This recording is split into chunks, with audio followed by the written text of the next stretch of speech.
So I did actually forget one thing I just noticed here. Oh, and two things.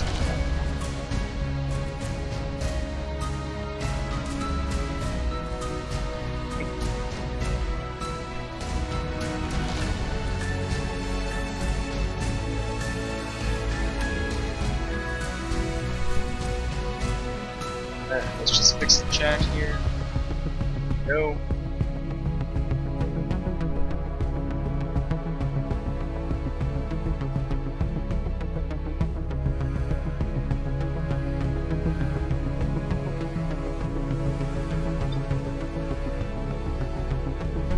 Yeah, I completely forgot. I have the new intermission screen as a separate scene in OBS, and after I had it set up and everything, and there was no chat in the scene, I realized, oh, yeah, I completely forgot to add that in. So, now that the chat's back and I'm actually here, I guess I'll still have to manually switch it over with the mouse and all the tabs. But I do have it now ready for just if I'm doing something, I can pull that out. At the same time, testing the new Windows 10 video editor thing that it gave for me. So I decided to just record literally 10 minutes of a sun orbit in Space Engineers.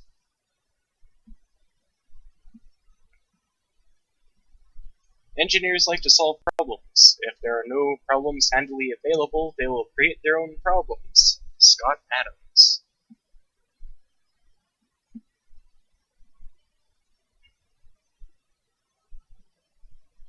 So Dop, I did also want to show you this, at least before I got it completely built, real quick, is I have been working on my mining vehicle thing, and it's not quite what I was expecting entirely, but I thought you might still like to take a look at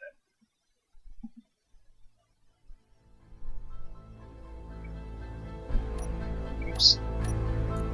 Okay, so I finish off all the resources. Alright, so here I am standing on the front of the vehicle.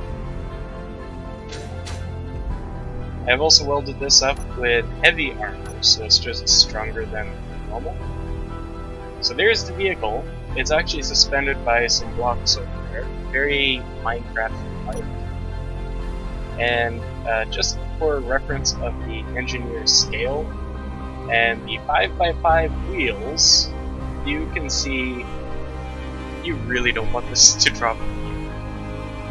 And again, just putting them side by side, it is massive. 12.5 meters because it's a 5x5 block. And right, I forgot the collision boxes. So also just for reference, the wheel's axle here is 4 blocks in all, width and height,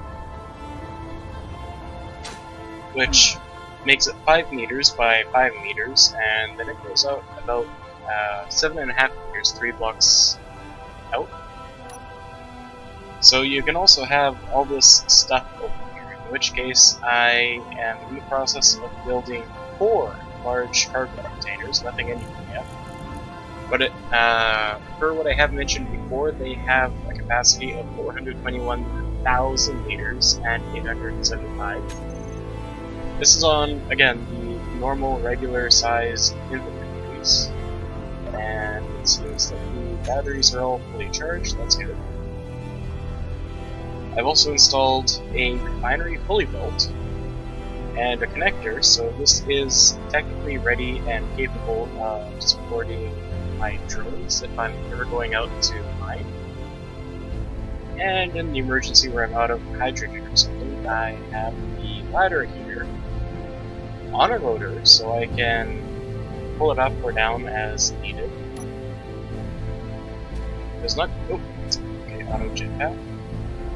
Does not go down all the way because it's actually down, I believe, farther than the wheels should be, and it's still actually being built.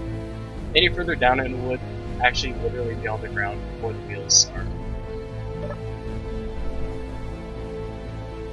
So I'm going to also just have a button and give this a set velocity. I've already set the limitations. I have not tested if the rotor limitations are accurate yet. But I could just have a button over here to tell the rotor to pull that up or not. So I've been working here. I had to go get a bit of iron for... yeah, it is. When you're even just in first person and you have it on your monitor, you can just come in here and you're, wow, scale.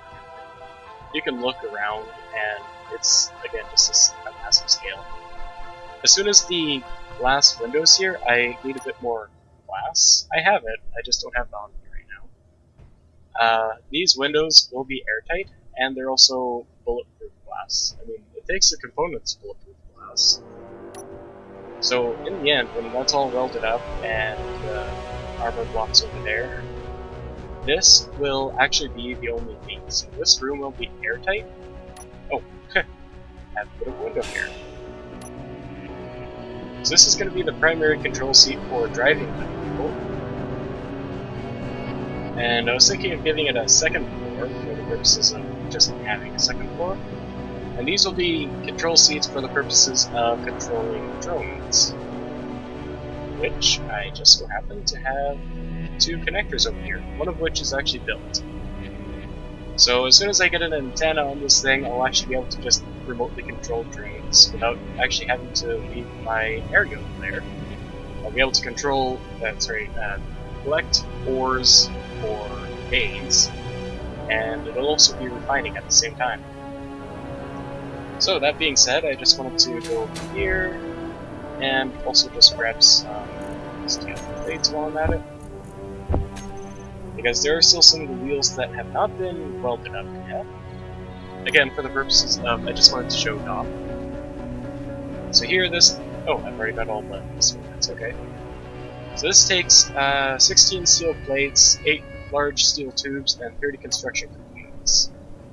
That being said, for the purposes of carrying around stuff in a backpack, I want to reiterate that weight means nothing, because I am actually carrying 2 tons worth of tools, bullets, a girder, and 118 steel plates. 2 tons coming from just steel plates. It only matters that it has completely filled up my inventory here. So the large steel tubes, I can carry 9 of them with my tools, and it will be 240 kilograms. The only time that weight actually really comes into play is when it's in containers or something, like the containers I have up there. That's when your vehicle starts to become sluggish, and your ships, if they're air vehicles, also become sluggish.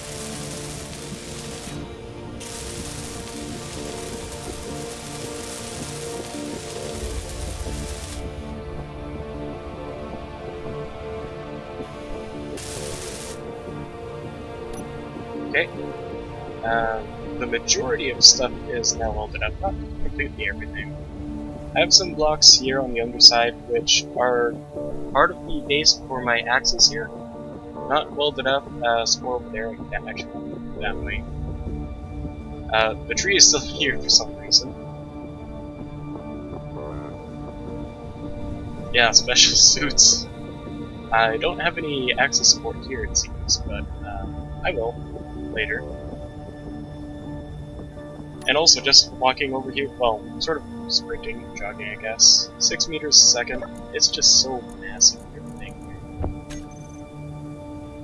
So again, just jogging, and it takes you a bit to run around. This vehicle is massive, and it's actually technically considered a station, because it is connected by this column of blocks here. Take those away, it's a vehicle.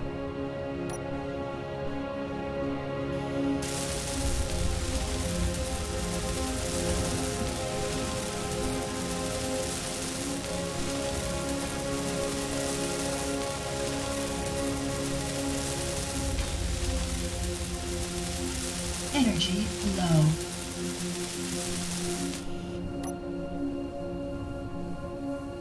Yeah, those are just massive, massive wings.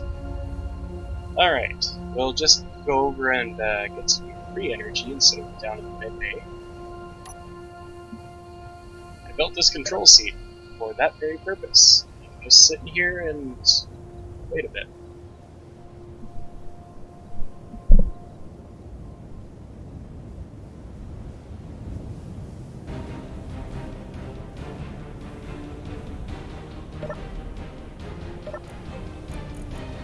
Okay, so all the wheels are now done. I need some bulletproof glass.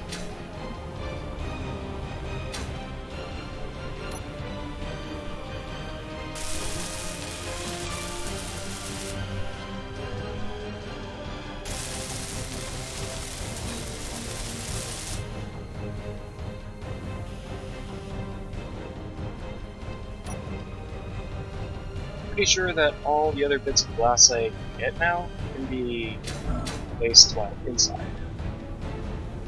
So I'm just gonna get the last of my materials here. Well, some.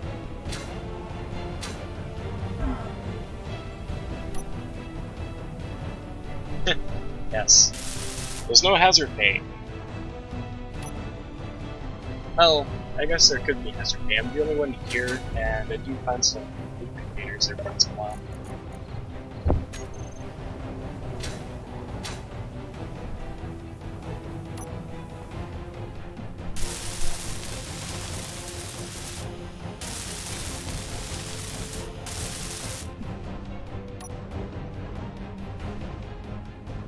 And in regards to resources, I could actually even show that off real quick. Because I will be needing more iron. Always needing more iron. I think I have showed my mining vehicle off. My actual mining shuttle, that is. Specifically, this one works best because of vector thrust. I may have mentioned that. Otherwise, you are basically locked into a grid with 6 directions instead of the 360 rotor spreads and stuff.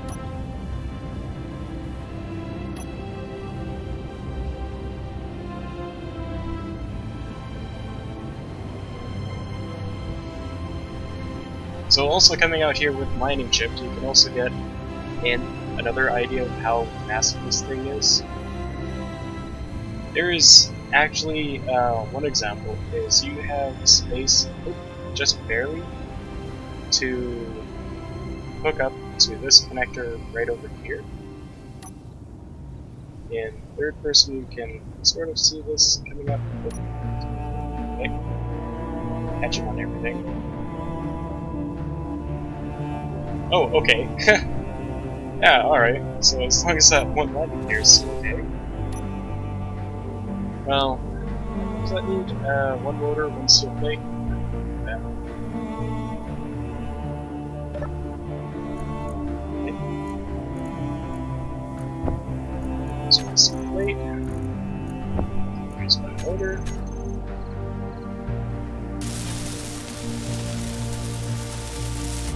It is new.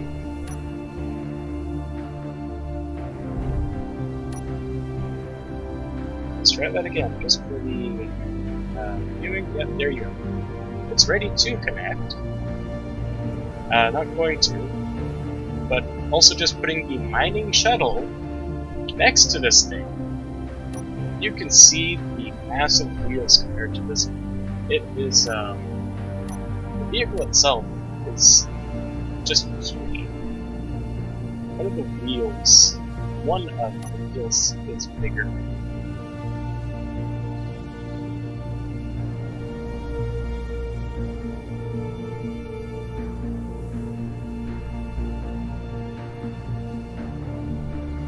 Yeah, there you go. I can actually fit this in one of the wheels.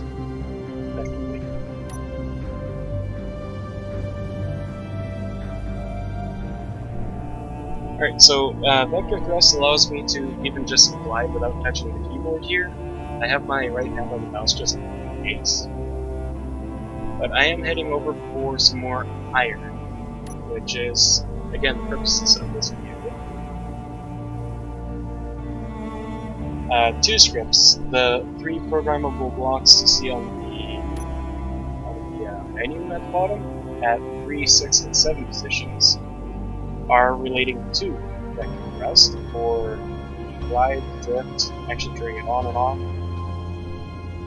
And I have another script that will show up as soon as I start filling up the containers too much.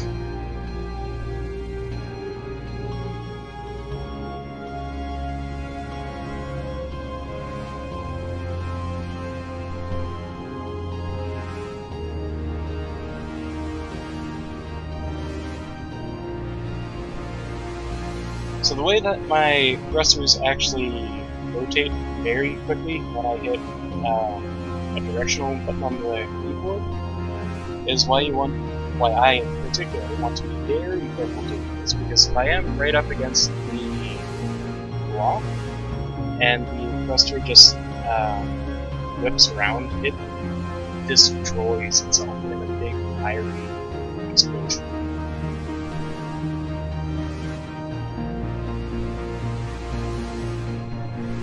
I would think this game is up to your alley. It very much just seems like something you would be very, very interested in. Oh, there are the lights. That's my other script coming in, saying that all my inventories and the drills themselves are full.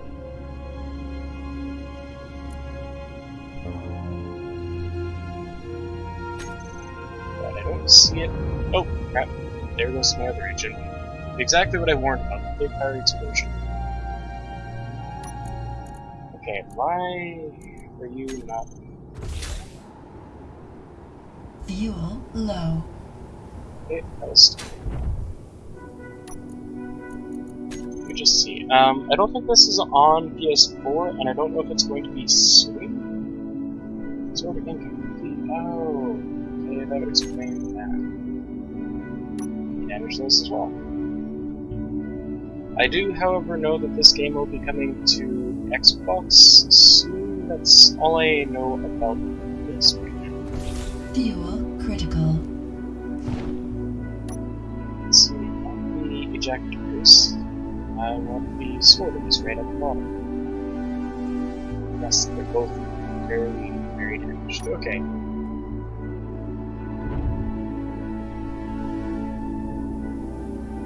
Well, that's a shame. It was going to be outputting ores on its own, just dumping it in a pile there. Apparently not. Hi, Justin.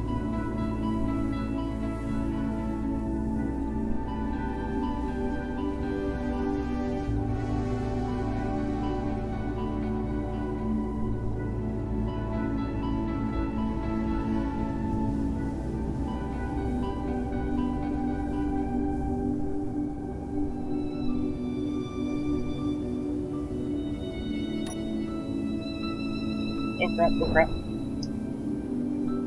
I forgot I only have a third of the engine capacity. Fuel critical. Lost the landing gear. Okay. Did have a hydrogen in the tank. Did we get back in here?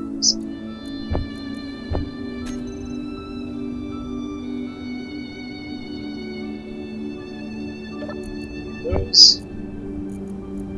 Okay, I saw some computers, some motors, probably some construction components.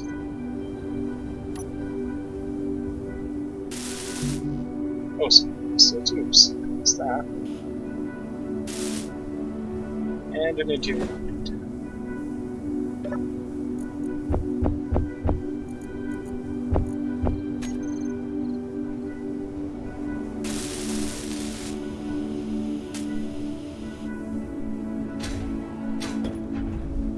Alright, let's just get the magnet while we're at it. What's it doing? Oh, yeah, I forgot. There's the stone ejection system. Taking me by surprise. Alright, let's see. What is... I don't think that was what I needed. that. Let's just get the landing here.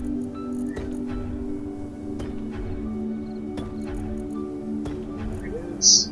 Small. There. I wonder, are the rocks gonna hurt me? Nope. Okay, that's cool.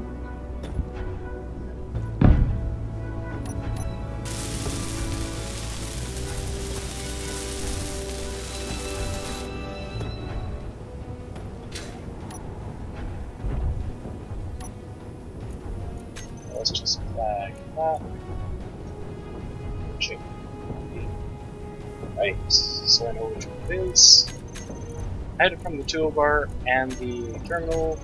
Turn on auto locks.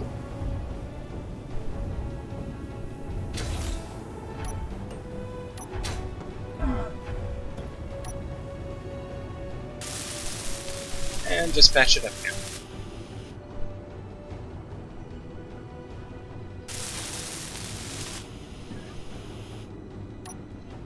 Okay, so I have now littered my platform here with rocks because of the injection systems there. Let's just move over. We need to actually do something.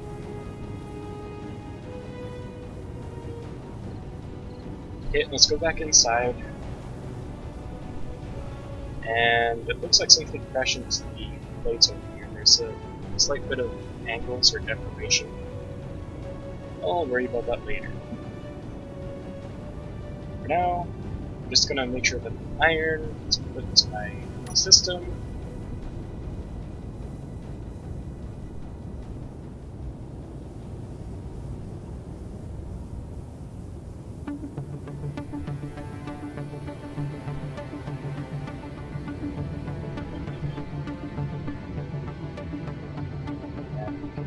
Angle, right? Let's see.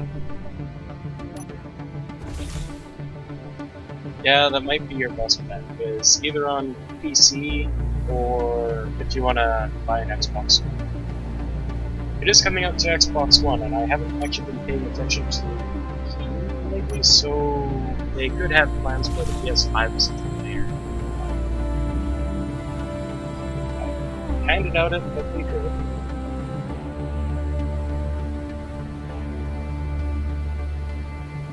But hey, if you do get it on PC, and please don't crush this, please don't crush this. Okay. If you do get this on PC, I would be glad to join you. I know how to do the things.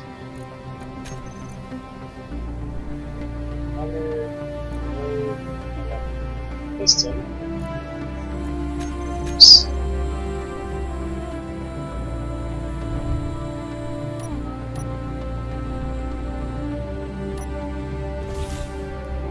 Let's see if that works.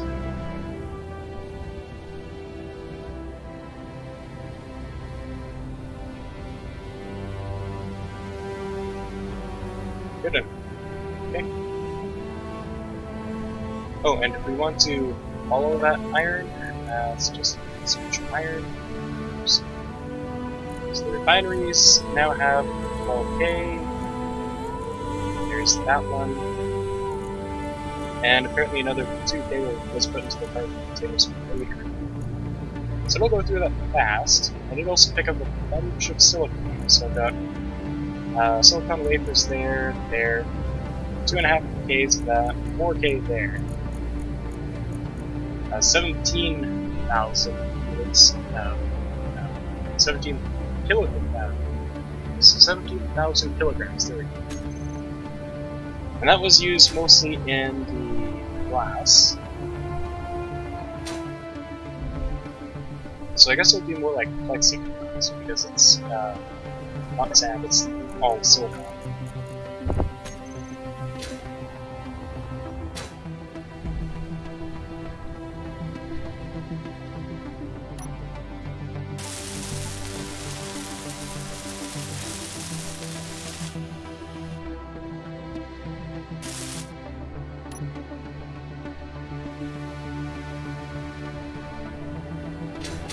I did also forget that my mining vehicle, my mining shuttle, had actually been completely destroyed by missiles. And I think that's what it was anyways. Something anyways.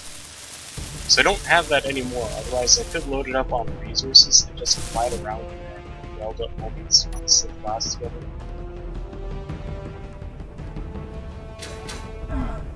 One of the next things I'm going to have to do is put a connector something on the side here and modify this a bit so that it also has a piston so I can just drive it up and connect. Very similar to my mining ship, except it'll be easier to do with certain things.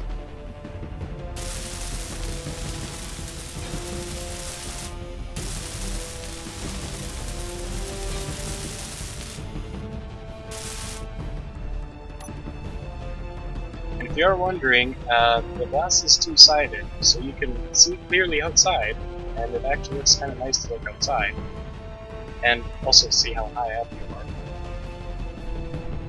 And outside, if you were to look at it from, say, here, it's dark, so you can't see as well inside, except for the unfinished ones.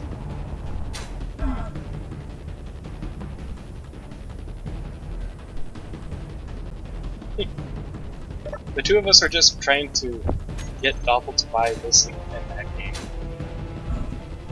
Battlefield 1, on sale for the PS Store. It's Space Engineers, I'm playing it here, look how cool it is.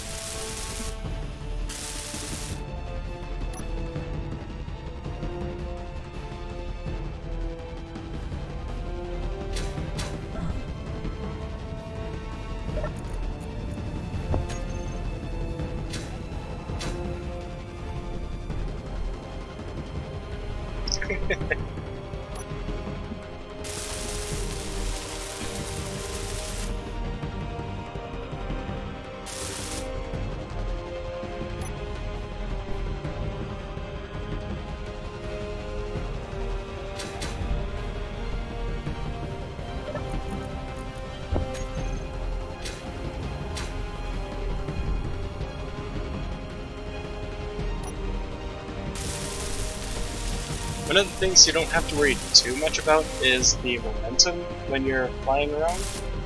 And I say too much because, as I did just land luckily in this little corner of my jetpack, I did not do so with enough momentum to actually hurt myself. It is just simply possible to go at it so hard that you will hurt or kill yourself, even with your own jetpack. I believe 100 meters per second is the speed cap for ships, and 110 meters per second is the speed cap for just the spacesuit. And I believe the equivalence in kilometers per hour is 360. So just imagine, here, already nearing top speed. Here we are, 110 meters per second, spacesuit. That would be 360 kilometers per hour, and oh crap, I didn't think this through. I forgot about my suit hydrogen levels. So now, run 400 meters back to base.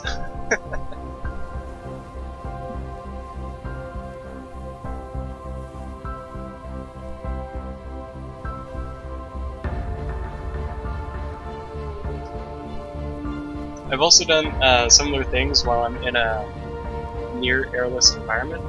So if you actually have your helmet open, just do that real quick. You will actually start to hear like your space engineer starting to pant and stuff inside the suit, which I think is a nice added touch there. Oh yeah, you hear that now.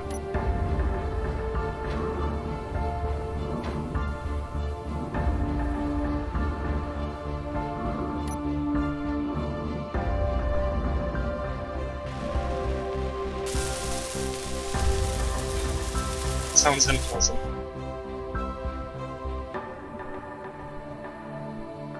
And I think that's all the windows. Looks like all the windows have been welded now. Okay.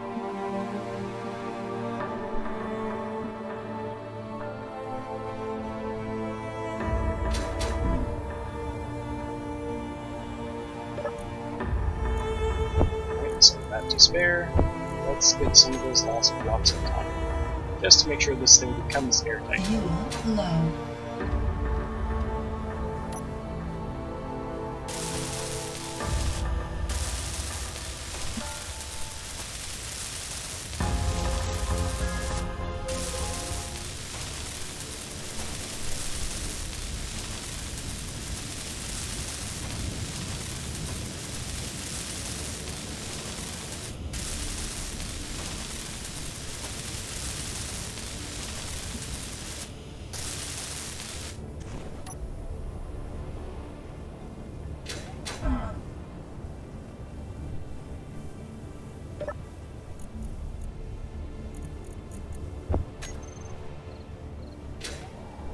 Fuel critical. 1%. I have enough fuel to make sure I don't land too hard if I jump off of here.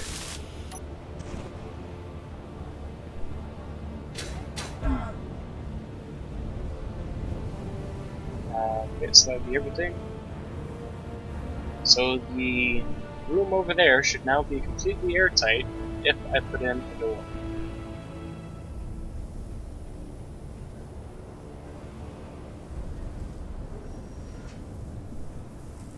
Oh yeah, there are a few games that I've been wanting to get to recently, Space Engineers being one of them, so I did this one.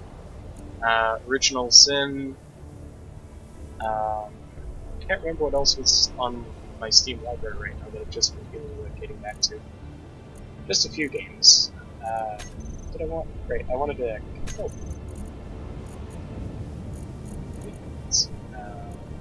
This. Let's get that down to the load planner, and 2 of those. Can I just... Sweet, okay.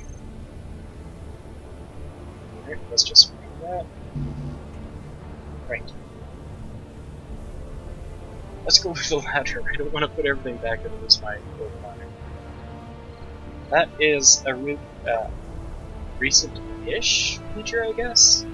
It used to be a mod where you like hold Alt or something and you left click on a conveyor spot. Now though, it was added into the game itself, I guess. Was a mod, isn't anymore. And I don't know how long ago it was that.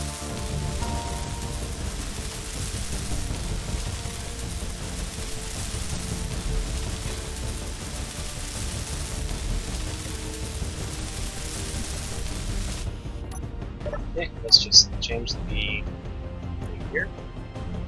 I guess we would want it to have handbrake. Don't need it just now. Scripts. We want the velocity. Let's go with that. There we go. We are currently going 0 meters a second. Fuel critical. And I suppose we could jump off. It's only going to do 2 points of damage.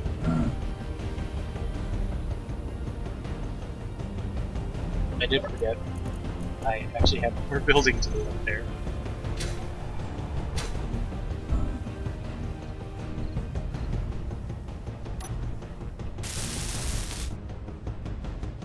Okay. Apparently only the interior plates. Alright, we can get more materials. That would be ultimate effect. Components were deposited. Oh, okay, hydrogen. There we go. Cannot withdraw a bunch of computers. That's a lot of computers for a control scheme. 100 computers! Wow, that is actually...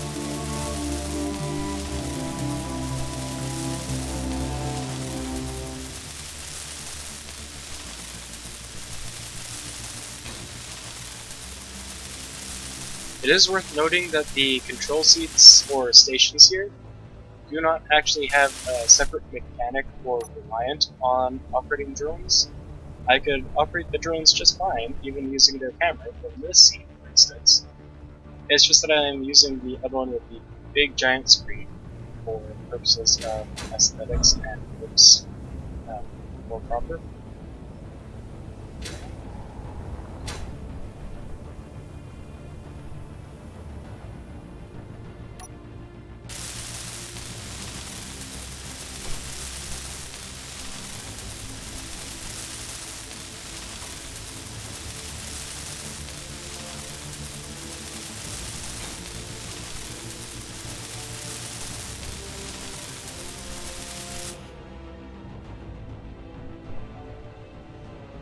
Alright, since the wheels are actually all done, and oops, I forgot.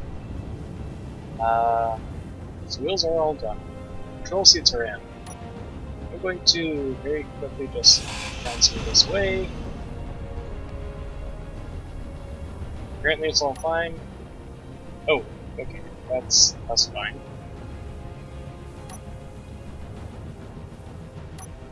That is just fine. Now going to go up, put it in parking brake mode, get rid of those extra blocks because this vehicle is actually able to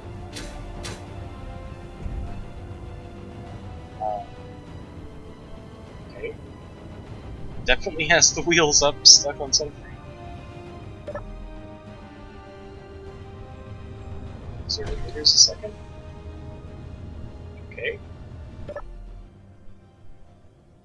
That's curious that it's going 0.3 meters a second and it's not even moving.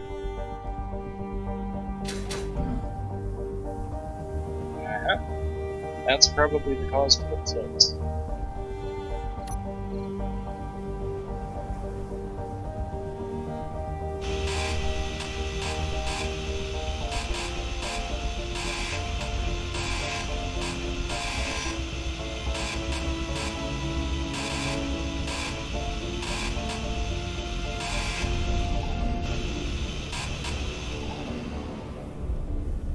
And let's get rid of that. That one, I think, was an accident.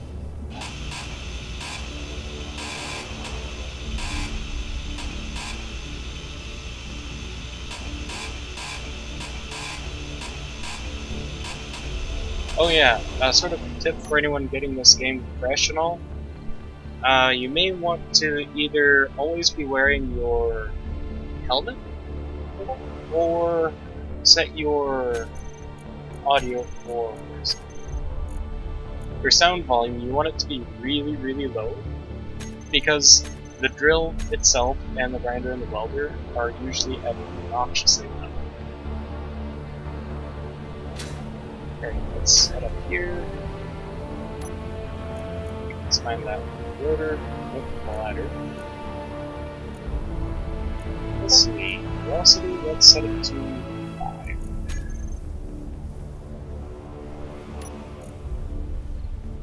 And let's find the again. There it is.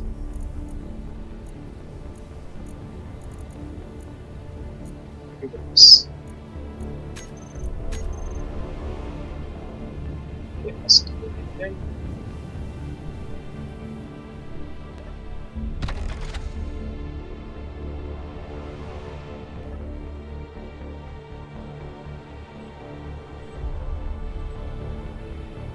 Oh crap. Oh crap.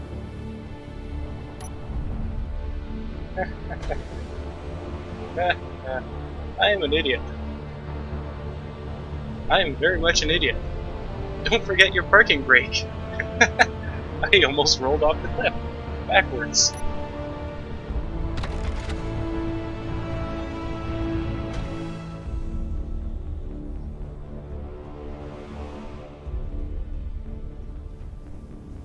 Whew.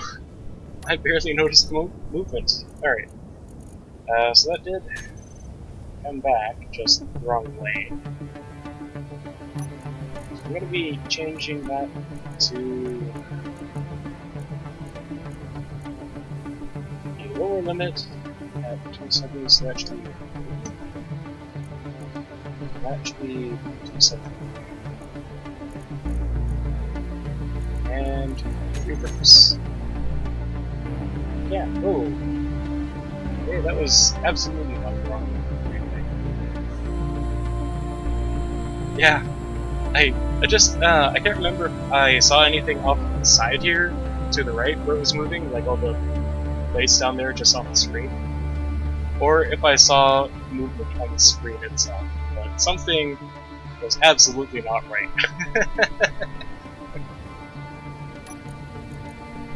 From all the people that I see playing Space Engineers, and it isn't many, mind you, that would have been a lightning fast reaction. Because this game is so complex, and it's just so distracting and stuff. Alright, so this is reversed. That goes up. Okay. So that is absolutely blown away. So that's, at least this way I'll be able to get the limits accurate. So 0, maybe? Yeah, that looks accurate. Stuck on the ground. Ladder. Reverse. Does this get to? Yes, it does. Okay, so the ladder setting is now accurate. The riding height. Oh, okay. The riding height is way too low.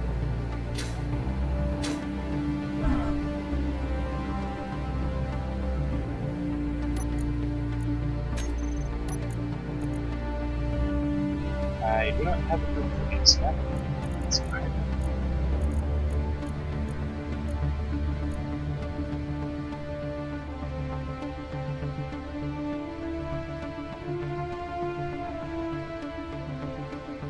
I'm not really seeing a difference. Is it because the strength? Okay, so the strength. Yeah, there we go. I can just barely see in the background using that tree, the silhouette, as a reference. So I'm just sort of bouncing about. Let's see if I can do this in another way. Right here. Yeah, you can see this fine. So the strength of the wheels is at 16%. That's the shock absorbers, basically. And the height offset is how high off the ground the wheels are. So I'm just doing this. You can see the whole vehicle going up and down. Oh! And there's some air! So yeah, I'm making it dance.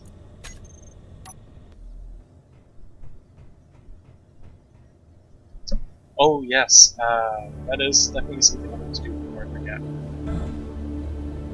Headlights, where's the one?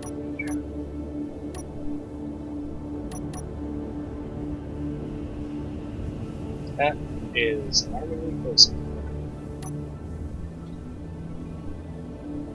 I suppose I could put a spotlight here.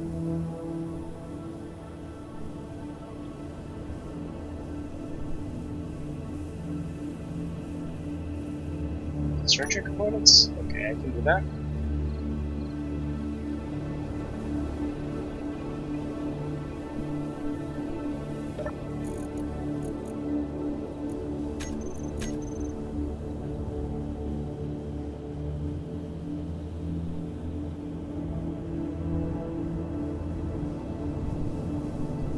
I don't know what the functions would be directly there, Double, but you are absolutely right. I absolutely could use a programmable block to put in a function specifically for the heights. I have seen I have scripts here.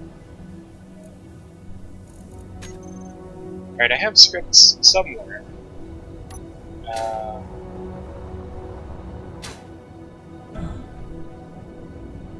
I can find it. Okay. I know there is a script for drones specifically that can be told where to find an ore deposit, like my iron, nickel, and cobalt deposit 1.5 kilometers ahead over there. And supposedly, something like this, it can just take off and find it, get some ore, and come on back. For instance,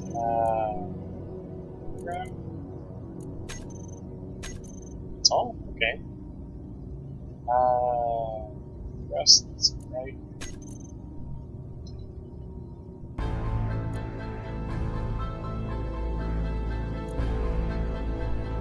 Let's try it on this one. Go.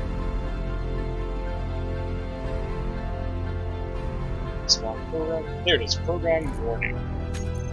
So this is my script, which is to get all the cargo available on the vehicle, and specifically get the cargo from drill 0 and drill 1 per how I named it. And if it is past a certain threshold, then to turn on those two red lights at blinding brightness. And if it's not at that point, then just turn them on. And that script could be that block right there, right in front of the oxygen tank. And it is specifically for when these containers get too full of ore, so you're not wasting ore. There's just anything that's possible in the game with any of the blocks. You can do it. There's sensor blocks so it can tell where it's at, where players are at, and stuff like that. It's more complex than I could ever really personally do. But it is very possible to just find API, put it into Visual Studios, write it up in C#. It even has little pop-ups to help you upload my programmable block dot whatever and do whatever. So I can also just find my photo light, max out the radius, and then I'll be doing it to the right. Offset maybe.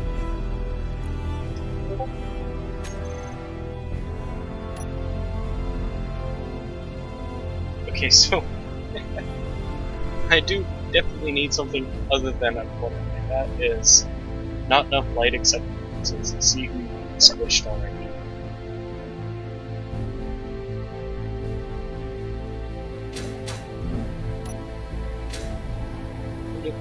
I suppose I could leave it here for now. Yeah, just see this giant thing standing in the middle. Right, what do I have? I have my last one. There. So I'm gonna, let me just check something here. Use spectator here. So if I want the connector on this thing for my containers, it looks like that my little arm here is already at sufficient-ish height. Just maybe one block up, and then one, maybe two pistons, and I can stretch it out and put up this vehicle. So that's what I'm gonna focus on, I suppose. And put my hydrogen on just in case. I'm not really going to need it, but that's going to spare moments of work here.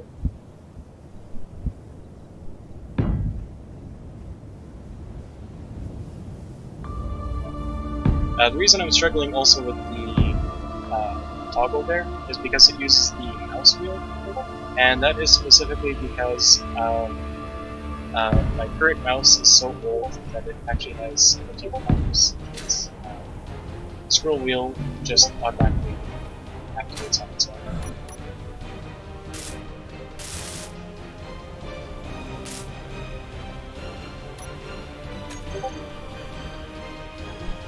Right.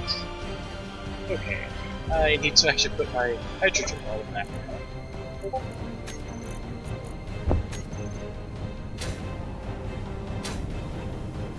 If you are to get this game, doing it on realistic everything, my number one advice to you is you want some sort of mobile vehicle for collecting ores. Generally, like my mining ship is just way more convenient that way. And iron. Find an iron deposit, mine it dry, because you are going to use iron in just about everything. The steel plates, interior plates, construction components, small steel tubes, large steel tubes, and a little bit of motors. It's used in just about everything. There are, my cargo container is 0 here. Iron and steel plates, iron and interior plates, construction components, I think there's a bit of computer chips, all girders, all small steel tubes, all large steel tubes.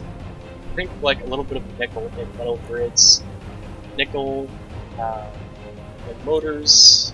I don't remember what goes into detector components or reactor components or thruster components. Silicon for the solar panels. I don't remember what's in the radio components. I think like silver and gold, more rare materials in the medical components. Iron and silicon for the battery cells. All silicon for the bulletproof glass. Silicon for the computers and displays. So just the majority of everything that you're going to be using. Mostly steel plates. Sometimes you'll get to points where you're using a mix of interior plates and construction components. So the first three things in my cargo container here, steel plates, interior plates, and construction components, are most important, and it's all iron.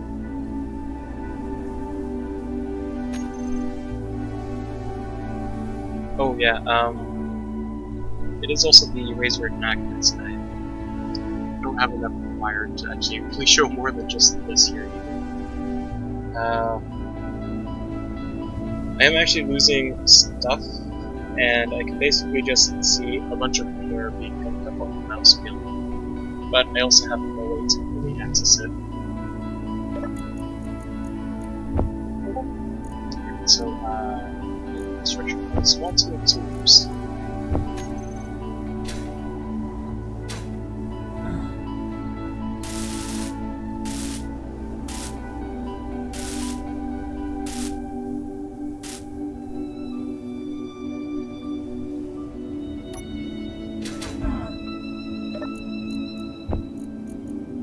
And now we need to get the motors in.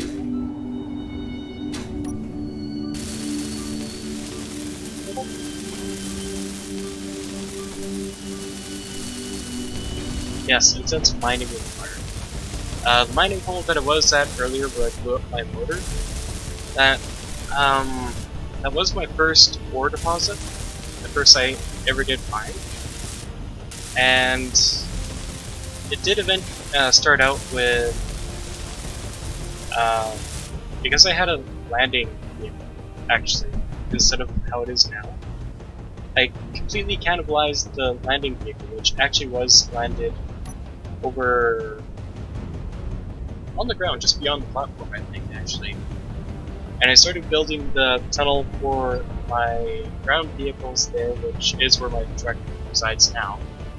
I used to just go out with a drill, that truck, fill it up on fire, come back, and mine it and stuff to what I need.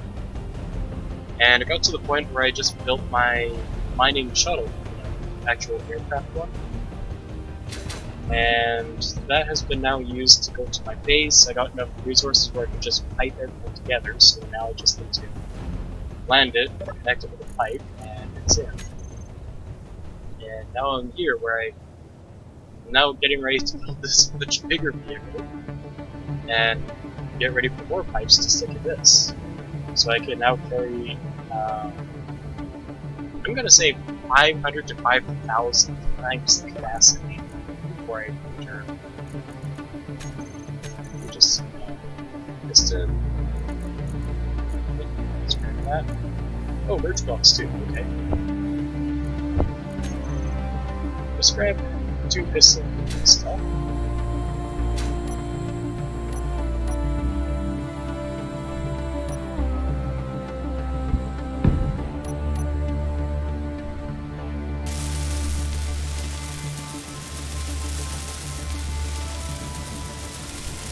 And I hope that I actually put this far enough back, I just realized.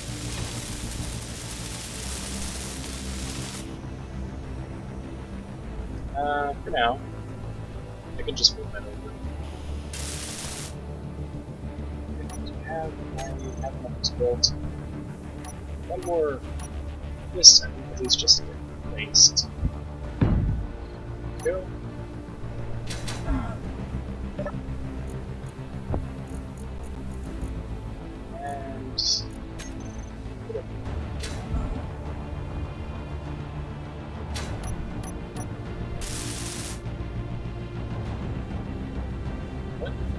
All components.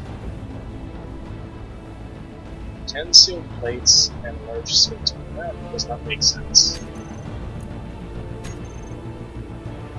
I must have withdrawn the components for a small grid, I guess. Let's see. So,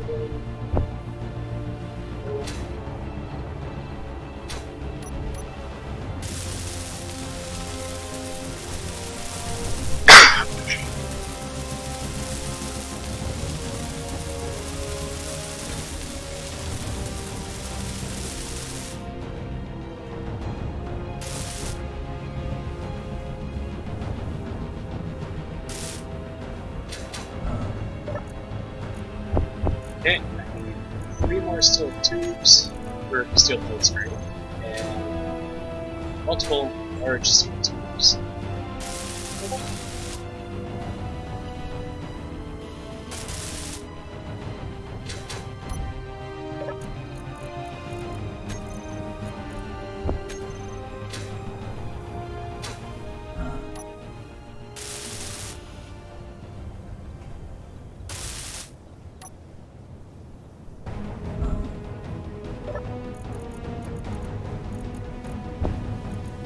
And in the end, I'm actually wondering if my current script for the hangars, all the tubes down in the hangars, will actually work for this as well. I don't see why it wouldn't.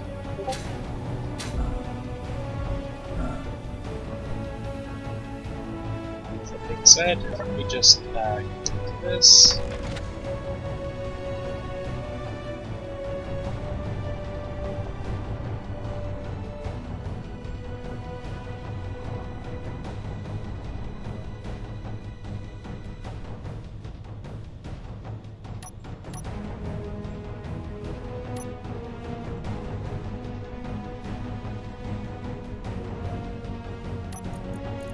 Okay, I need those rear wheels to have some steering. Okay, let's have one.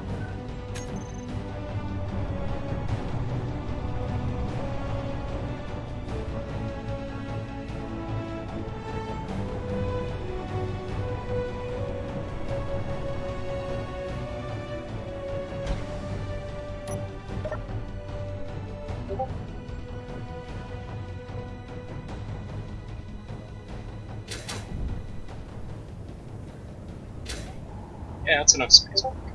Here.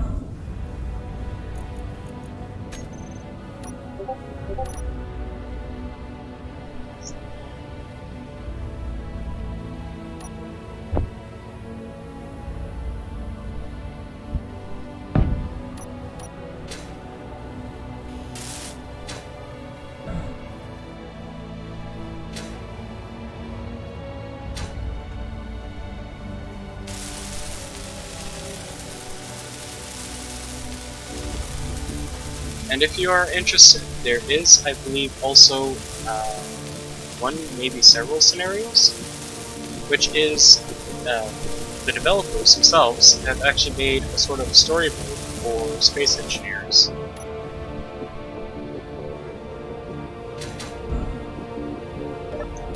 Just check one thing real quick. Program. That.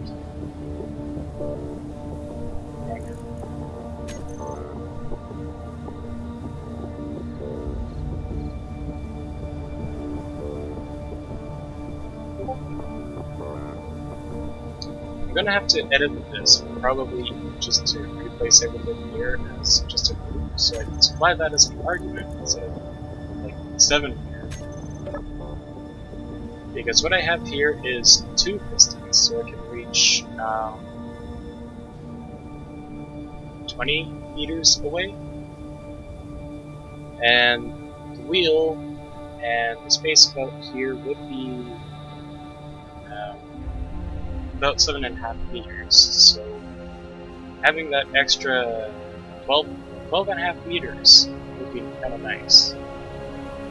As of right now, though, I suppose I could just edit this. So program, edit.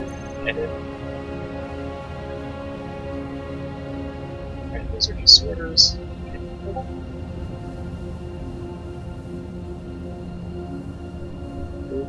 8002.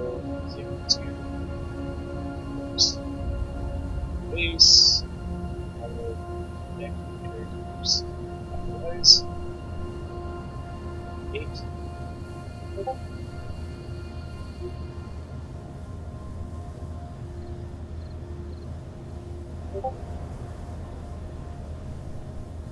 One is equal to your base and your piston 8.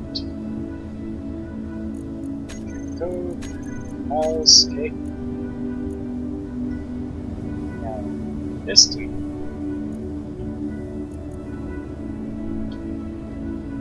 base. Let's call it large. L hangar. 0A. It's progress. That should be B, actually. Since that is actually technically the second piston.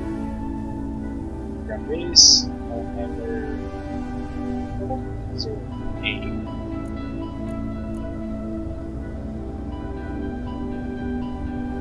And that's a lot of connectors.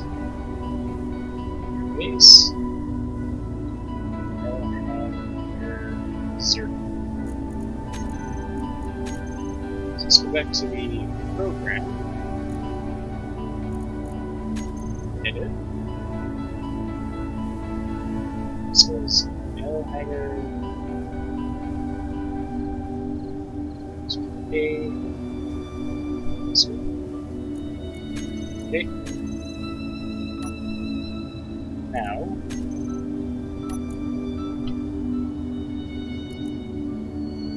over hangar, argument 8, run. It's not running right.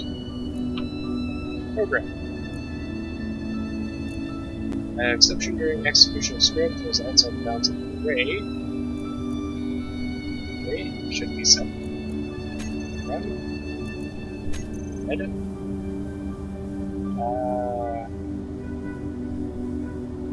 Oh yeah. This is, while I was still getting new, this is definitely one of my older scripts. Okay. Logs do not exist for connector false or piston false. Script failed, terminated. Okay. Just check. So what the code's right. It's L. That's alright, Doppel. I was just actually playing with this. I forgot to move this connector.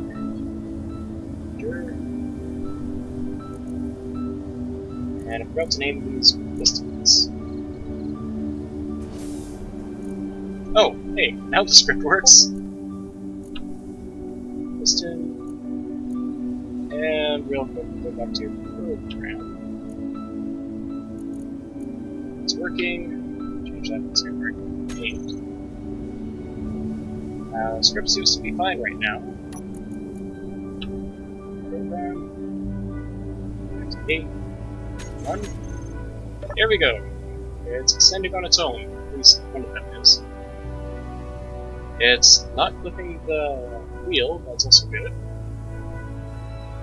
And that one on its own is not quite up to reach. Okay.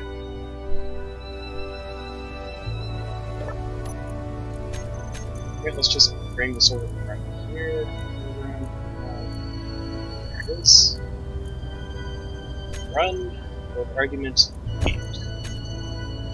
Now I just say 1, and there it goes. Okay. So that now works as intended. I just need to actually update the script so it's better. Now, I would like to do this.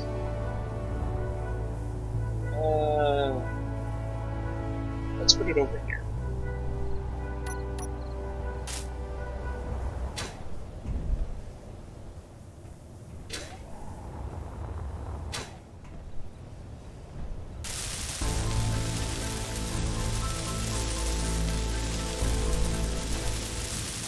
Until I actually update my script, which I can and should do later, I'm going to have to rely on expert driving skills to aim this thing. Being said, now that I have it welded, I can at least move it into position. And the camera might actually... Where's the camera? Do I have a camera here?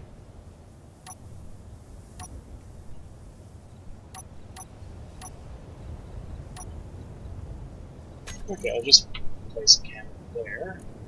Oh, okay, so that's part of the remote control block.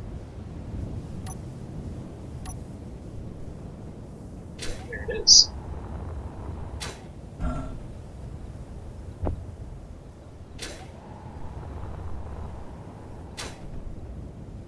I can't place it here. If I want to place it there, that'll be off.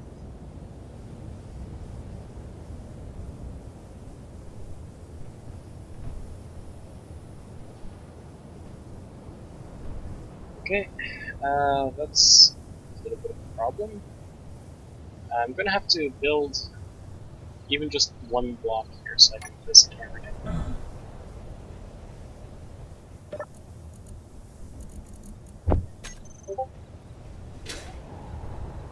Fuel low.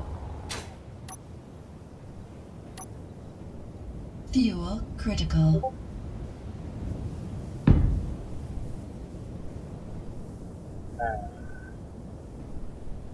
Next I'm gonna have to go with large blocks just for now.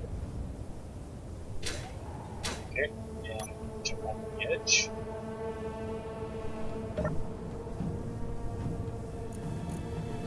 My cats just come up to sleep inside here.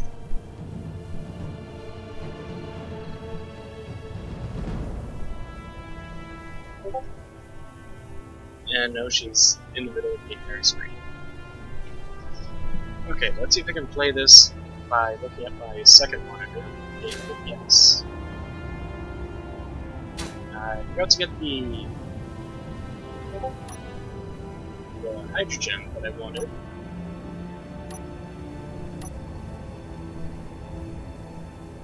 So we're going that one.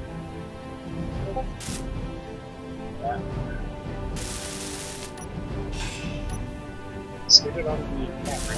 There we go.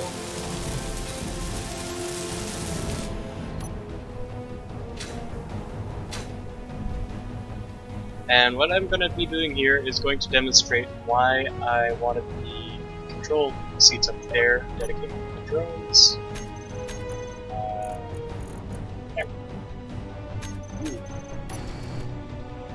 Here we go. Oh good, I have a mod for this. Excellent. That makes things a lot easier. Okay, I do need to move this over just a touch. That might have been a little too much.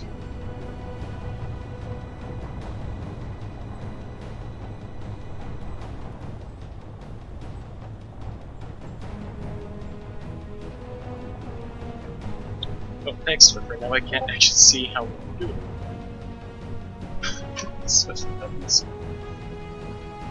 So you might have seen the black furry ears just popping on the screen. Yeah, she also had her claws on the monitor. Okay, I don't think that is actually close enough. So let's just move it back. And that might be a bit too much now.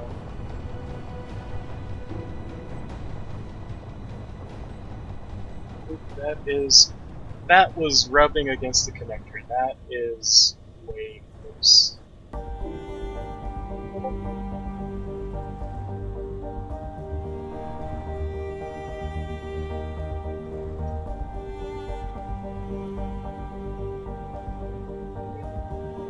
And that should be good. Just one.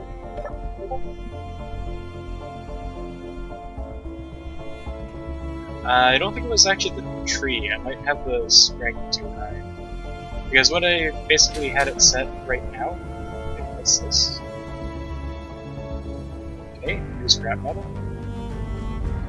What I have the strength set to is, I think 16 on the wheels, and it is not nearly heavy enough for that. So imagine this entire system as right now one giant plank. There is no suspension because it doesn't have suspension right now. So if I were to go back and change that, also the strength of the wheels might be too high. Strength 16. Yeah, only at 8% does the suspension actually start to sound. So let's just put this to 8.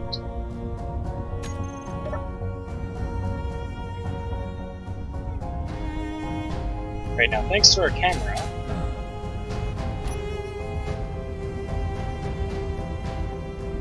it looks like it's lined up. So if I were to activate that, this makes sense forward.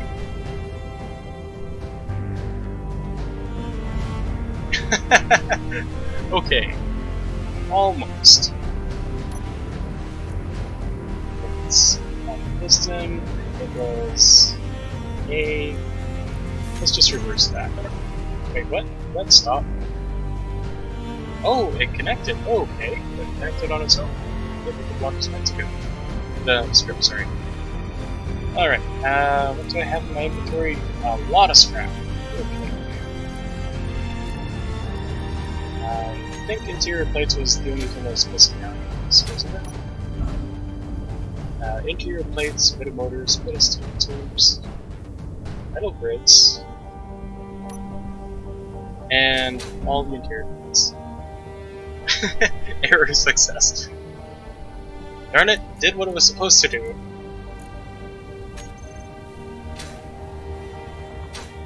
Fuel low.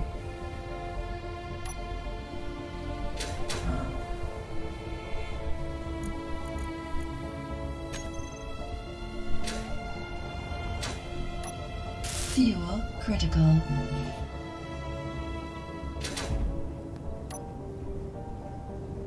Okay, I'm just gonna leave I use some steel plates if needed.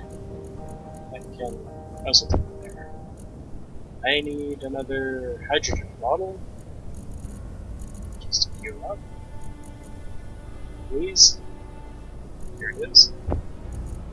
Okay, I need small steel tubes and a motor, I believe it was.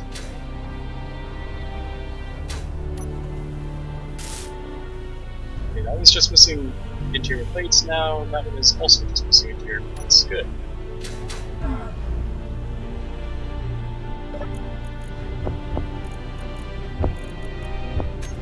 Withdraw all the steel plates.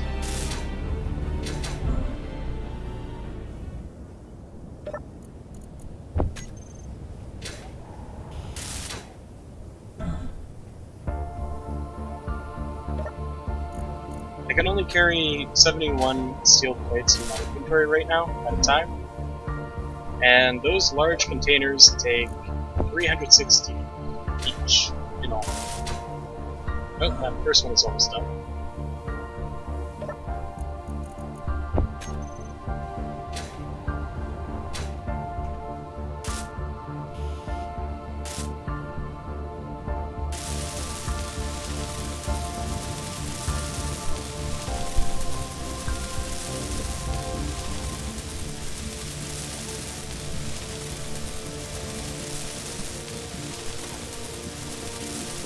Have I mentioned the color systems available in this game, Doppel?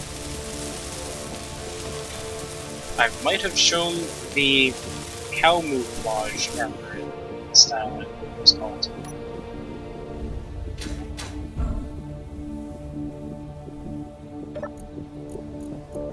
And even just in general, I should be able to even just show off the system.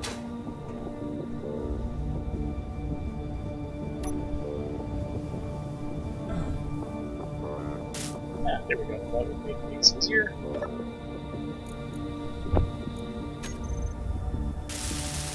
Yeah, I think you can unlock some of these from loot drops, which I have not actually seen any lately. And I'm not sure which one is actually the default. I have battered armor, I don't have carbon fiber apparently. Clean armor, camouflage, that one actually just popped up in my Steam inventory.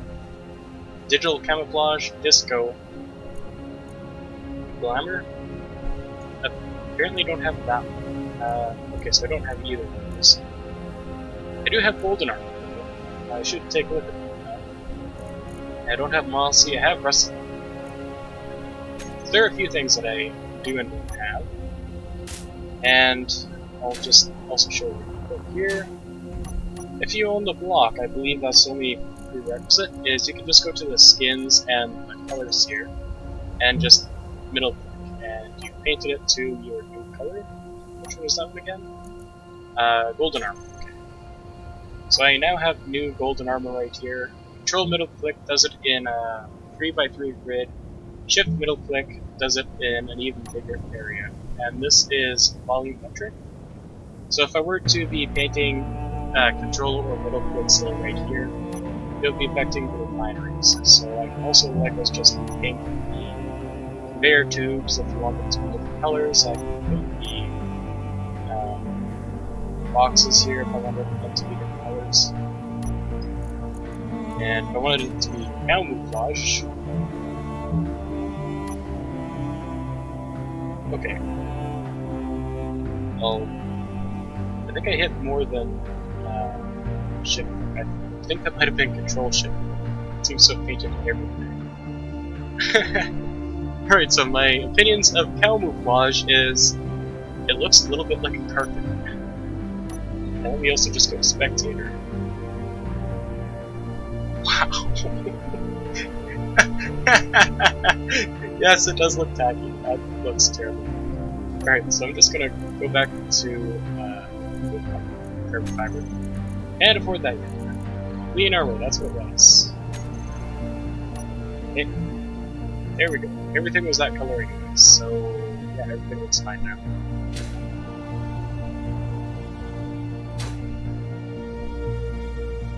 I've not tested things on cargo containers, so I just will actually try that right now. The rusty armor, so now. So if we change, okay. So spectator cam again, we can now see how this one just looks rusty and dirty compared to the other clean container. So that's pretty cool. I thought it was only for the armor ones, but apparently not. So it's awesome. Just change that back. Clean. It's a new build. Might as well be clean. We can dirty it up later.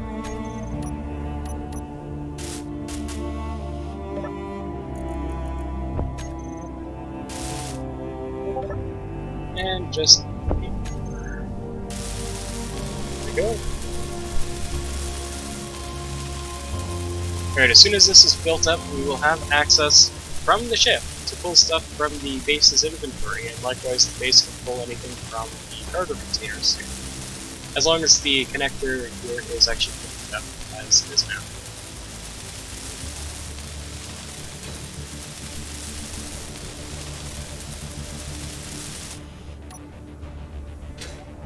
Alright, so to test this, because all the conveyors are also in place, we can go over here. This is the farthest away container. If there is a break in the line, we'll not be able to access anything here. But look at that, we can pull stuff to and from the container. And for your reference, that cargo container 0 that has all the stuff is right down here.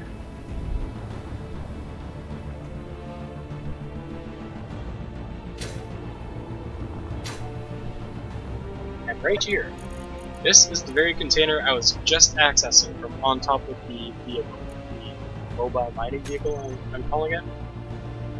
Right here, because it has conveyors, you can just barely see it right there. So we'll just go on top. That cargo container right there is connected to this pipe system, which is connected to the rest of the base.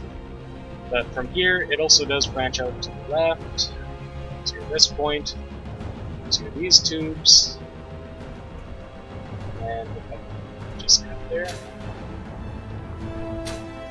into the actual conveyor tubes, the vanilla conveyor tubes, to that junction, so I can also pull everything from this connector over those conveyor tubes through both pistons to both connectors into the containers, and because the containers are not directly connected on the sides here, it is by the tubes here into the other container, this container, through the reactor to more tubes and to this connector.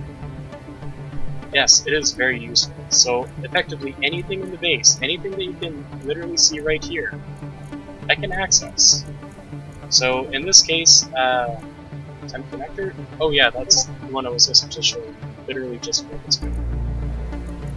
So, the interesting thing though is these are all my tools, which I cannot access from anywhere in the base. And I'll show an example of that in just a moment here. Because I have it in a very specific early scripting setup. So with this tube here, for example, all the ammo and the tools here are basically here, because they do not have access for me to put them in there. If I wanted to bring these steel plates over, I can do that no problem. The reason for that is, how do I press it up here?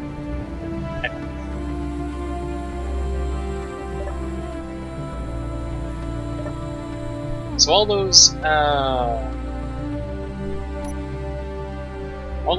connectors and pistons there lead up into the roof, which is accessible here.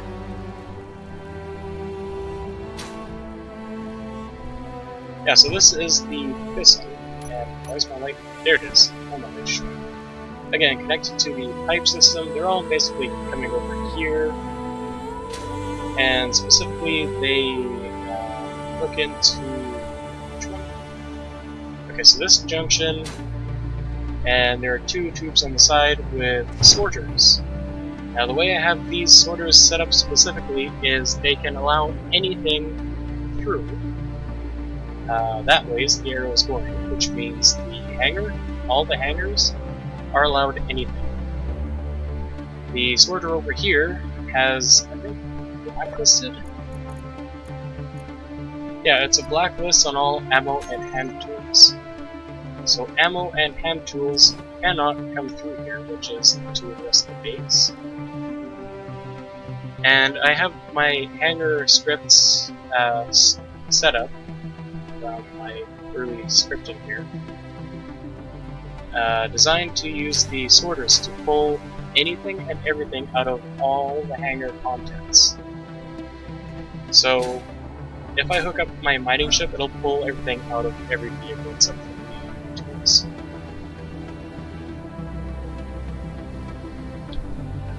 Yes, that is actually a modded content, which is kind of another interesting point, is on small grids like this thing here, you can see the larger conveyor opening of sorts, but on the sides there's the much smaller one, and there is a system for the small conveyors or the large conveyors.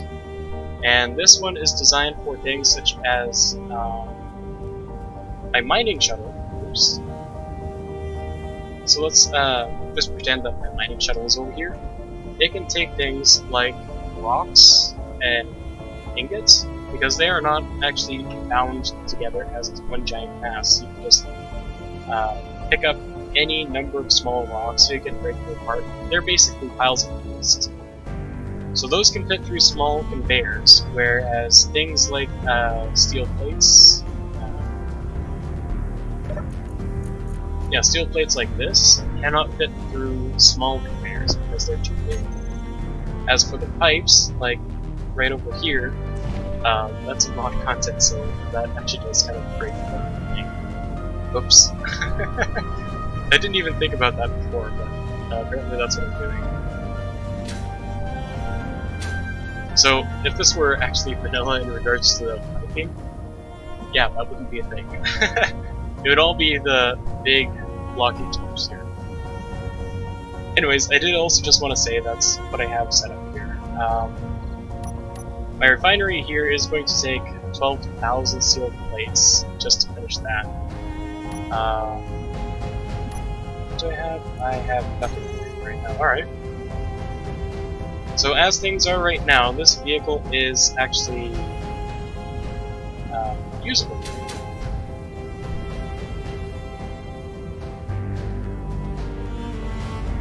Matter compression technology, yes. Right, so, whoops. Right, so I'm not thinking ahead. Let me just, kind connect that again? Should connect again, right? Did it before, right? Yeah, alright. So it connected. Now what we can do here is we can get some steel plates up. Before I forget, actually, better get the antenna. By no means is this going to be airtight out here, so this is a perfect opportunity to just place an antenna right over here. Actually, for the purposes of hydrogen, let's get some armor blocks.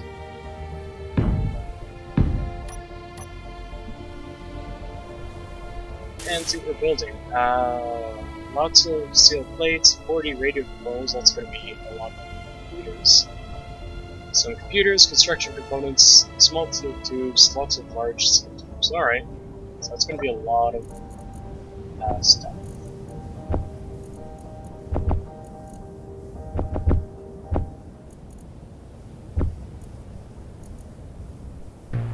I think the rest was going to be upgraded.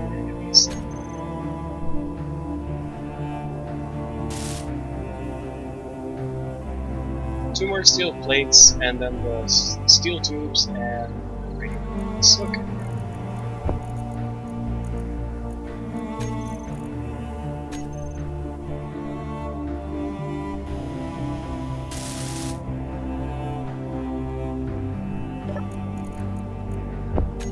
No using hydrogen technology. It is actually an interesting thing too, is the way you can start your games. You can start with progression on or off. So you have to basically build other stuff to unlock other stuff. You can choose to spawn with tools or not, if you want to spawn with that. I think I have spawning with tools off, either that or I made a mistake if it's on. And that would explain why I have all the welders, the grinders, and the rifles and stuff over here by accident.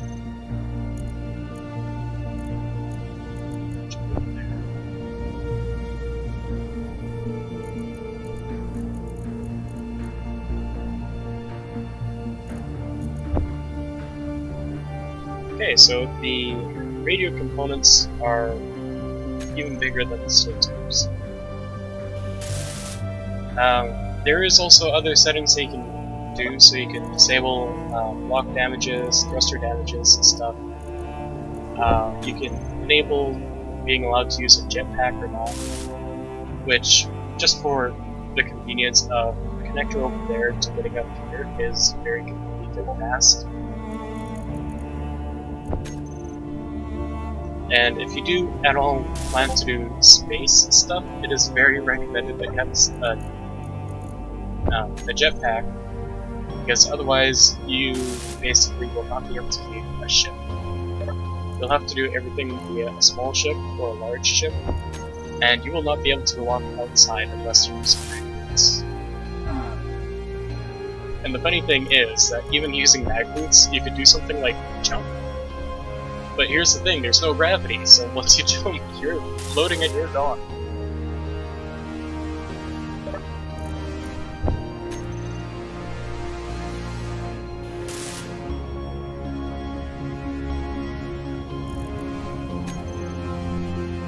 So Double, I read that you were snuggling your dog just a minute ago. My cat has now moved into my lap. Just on the world, and the camera here. There she is, right there, sitting down.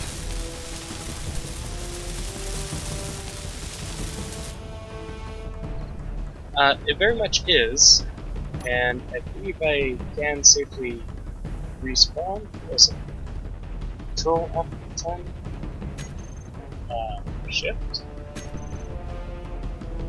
Okay, that's the admin thing.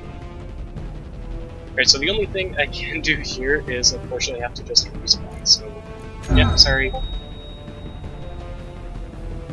So in this setting I should... okay. Never mind.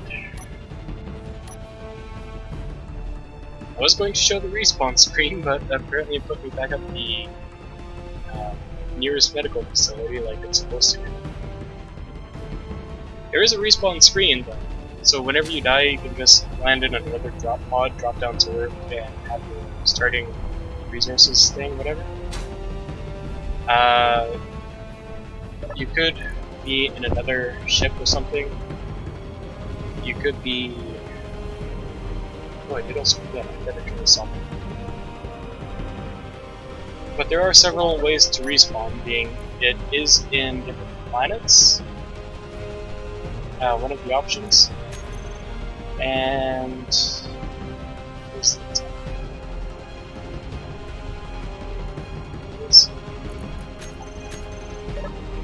You can also just respawn directly in space. So, if you just want to start playing around in space, you absolutely can. My friend and I were actually doing this one setting where we did not have the resources to do it in on the planet right away. So we ended up respawning in a spaceship, and it started with no assembler or refinery, which is refinery here takes all your raw metals, makes it into usable metals, and the assembler makes all the usable metals into components so you can actually build stuff. The only thing it had was a survival kit, so literally all we could do was let me actually grab a drill. The only thing we could do was take a drill, just a normal hand drill, but I have a proficient one here. We had to go out to asteroids, we had to take our drill, we had to dig a hole in the ground, and actually I don't need to do that because conveniently I dumped a bunch of rocks over here. So we had to pick up rocks like this, and that's all we could carry. So we had to go back to our ship, we had to deposit it in the survival kit, and then the refiner will take it. I don't know where this one went exactly. Okay, here it is. And it refined into something like 10 silicon, 12 gravel, probably that much in nickel, and probably another 100 in iron. No, it couldn't be 100 in iron, probably like 10 iron. And then for the steel plates, there's a steel plate? Yeah, here it is. 21 iron for one steel plate. So we had to just drill these massive holes, put it into these survival kit, and it would just barely have the capacity to make some steel plates so that we could build a better refinery and a better assembly. And it took us hours to build a refinery, an assembler, run out of power, and say, darn it, we are so screwed, there is literally nothing we can do because we are out of power. And then we just drifted through space and died. That's basically what we ended up doing. Fortunately, it wasn't on Iron Man mode, so what we can do here, at least, is build ourselves our actual mining drone here, now that we have an antenna up there. So now as long as this drone is going to have an antenna of its own, it will be capable of getting ourselves some iron. Yeah, it was a fun time. It was our first time on the latest update tier, where we have the vanilla-based random encounters. The economy and everything, we didn't get into basically any of that. But it was our first time with the actual full regular update, and we decided to just do the easier start, I suppose, starting on the alien planet, which I don't know where it is actually right now. Let me find it real quick.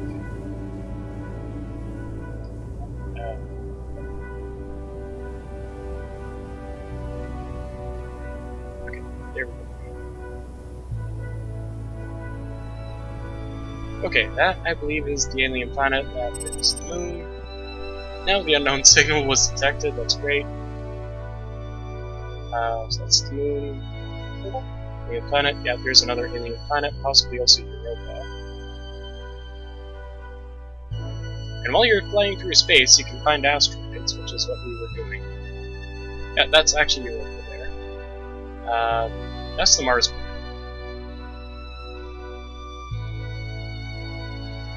So this would be the alien planet, and that would be a Mars-like moon.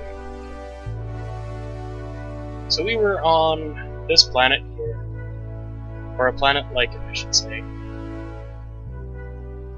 We were down on the surface, not this surface, because it was the starting base.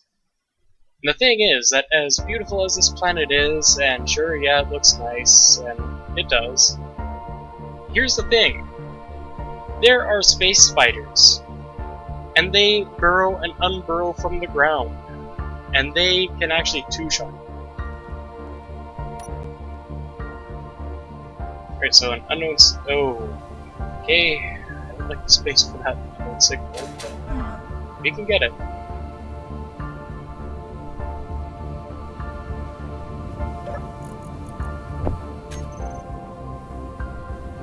In fact, we don't even need to drill. We can save some space. Drill away.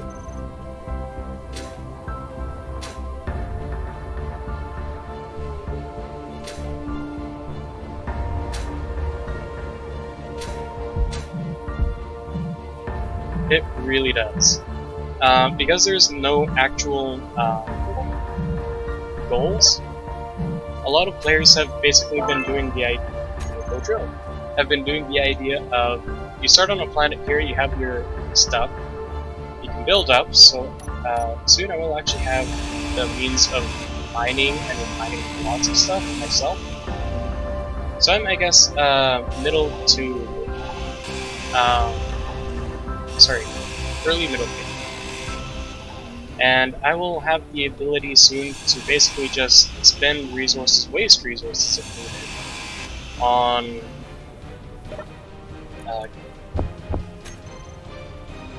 my mining drone, basically other vehicles, getting space tech, which is hydrogen thruster, hydrogen tank. Then I'll be able to go out into space. And the idea of some players is that they are challenging themselves to see if they can go from Earth like right here, and then just building stuff, whatever, until they have the ships and capacity to get into space. Because I think even if you put yourself up with hydrogen tanks that you can carry, they intentionally have it so that you will not have enough hydrogen. So you can just carry it into space on your jetpack. And even if you do 100 meters a second, 360 kilometers, you're not going to get anywhere beating them. And especially not since you also need oxygen to survive. It is very interesting stuff too. So there are other things where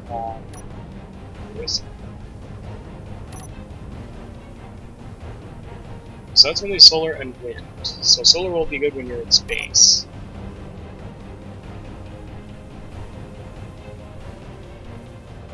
Takes us up there. Okay, here it is. Unbound by anything else is the oxygen.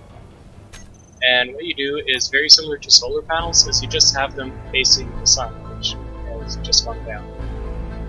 And as it's facing the sun, it will generate oxygen. You have oxygen tanks or air vents and stuff.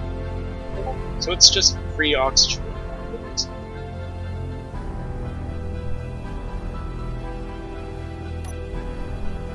I don't think my cat's very comfortable sitting up right here. She's trying to be, but I don't think she is.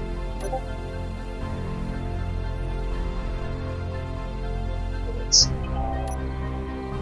want the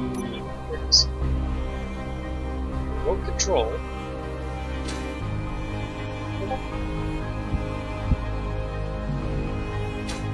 Interior parts.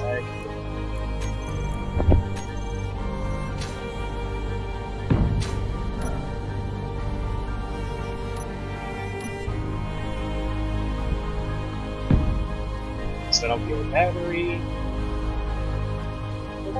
And I'm considering what kind of cargo we could have. We could have medium here.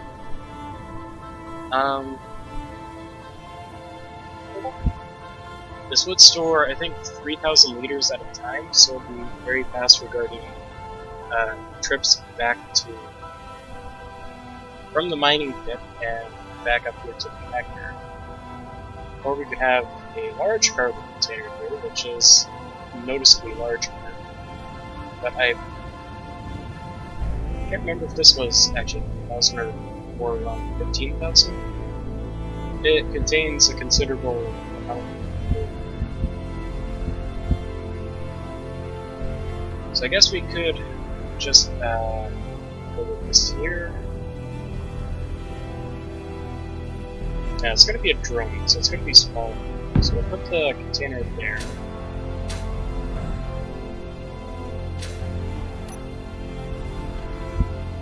Put the connector right on top of it because it'll be able to just fit. Which way did I have it? Oh, okay, good. So if we need some extra container storage, we actually have the connector right next to it.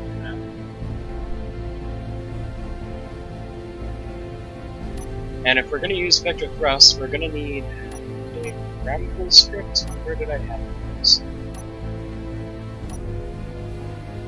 This? Did I have timer button? Okay, and a sensor. Okay, so let's just stick the script up there.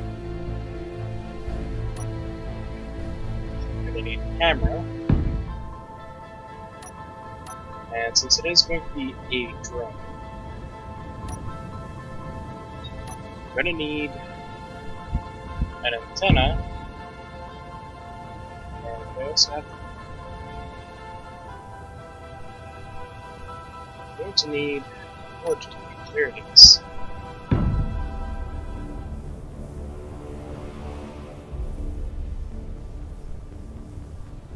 Sorry, I'm just paying attention to the camera.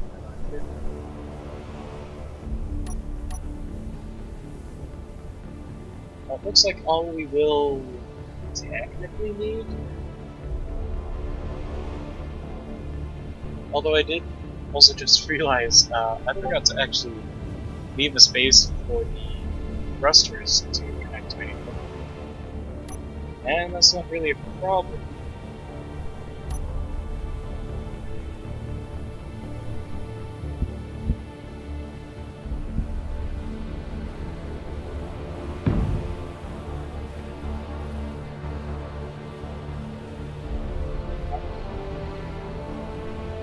Let's put one of these. There we go.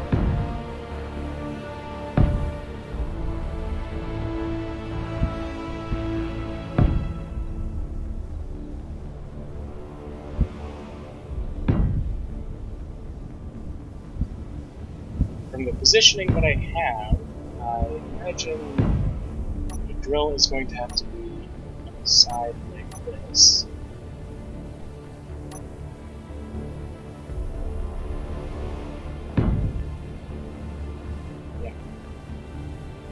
And that's also going to give us can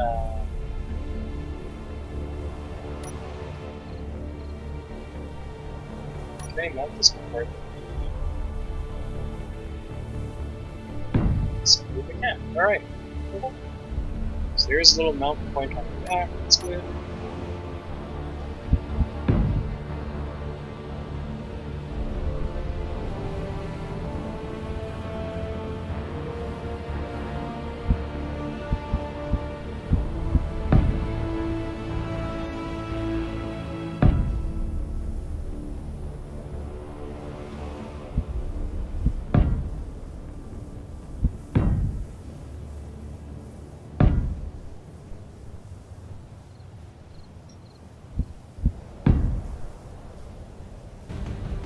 Alright, so mechanically, the only things I'm missing from this drone now are lights and thrusters. And actually, some other thing now. So real quick, I will see what I can do. A lot of steel plates, structure components, interior plates, gonna need it all.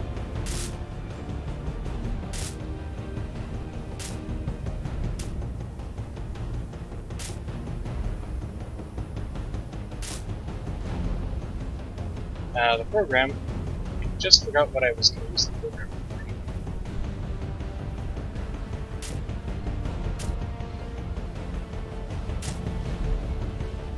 It seems to be everything that will use the steel plates for now. So put those away, let's get the interior components out. So the interior plates.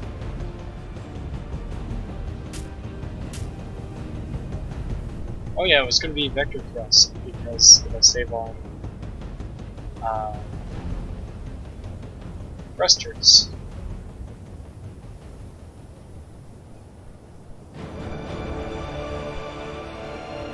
Okay, I think that's everything that requires the interior plates.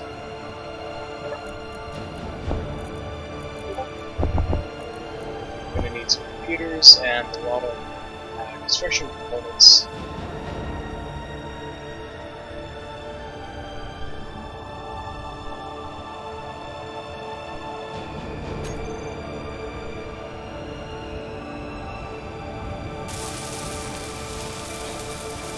Okay, I'm gonna need some more computers than I was expecting to scramble this time.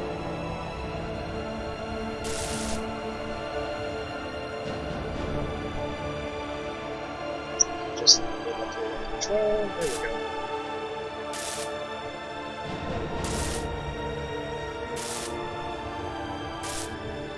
I'm gonna need some motors or some tubes.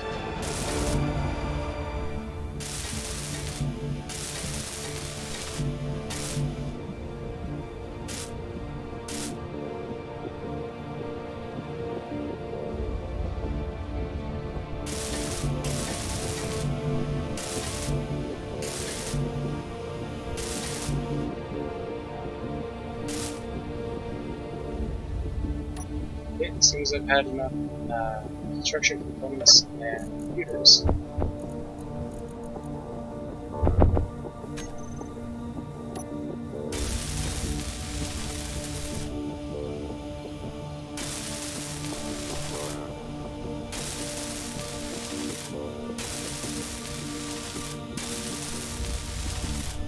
One of the conveniences to the conveyor tubes here is if you have a break in the system, if the connector here isn't quite built up, or if it's damaged, then it won't have a complete circuit between the end of the tube here and the drill. And if you have blocks, the junction, like this here, it'll also consider that as the end of a tube series. So you can easily just look at it as, yeah, this bit here is yellow, you can see the yellow, and therefore there's a break or a leak somewhere. And likewise, the tubes up there are green, so there is a connection between the refinery and the connector, a working connection. So there is a lot of ways that you can also find out, okay, so there is damage here, I can find it. There are scripts even where it takes an LCD panel and shows you a blueprint of how every filter shipped. So if there's a leak or damage or anything, it will show you, yeah, it's right here.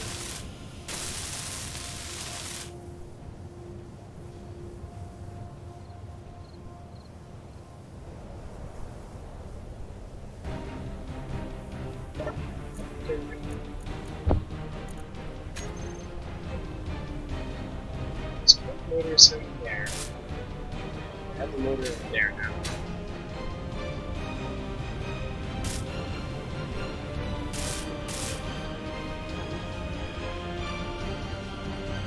Oh, we need some computers for the battery.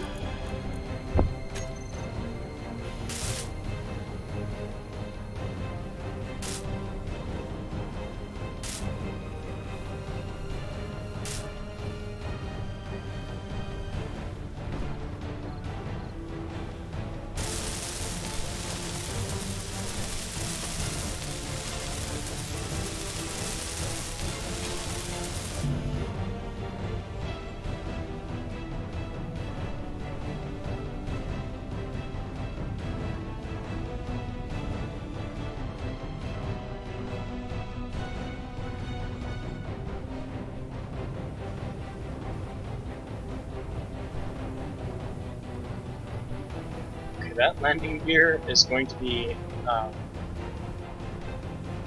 might need to move it, because at the moment I'm questioning if it's even safe, which generally speaking no it's not, to even allow no landing gear or any sort of safety of the containers and stuff here.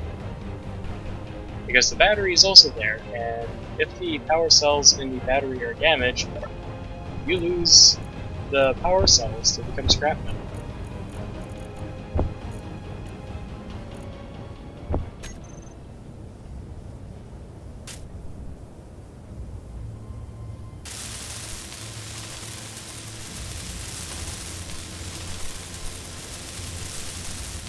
And I just can't quite reach the remote control right now with everything I have.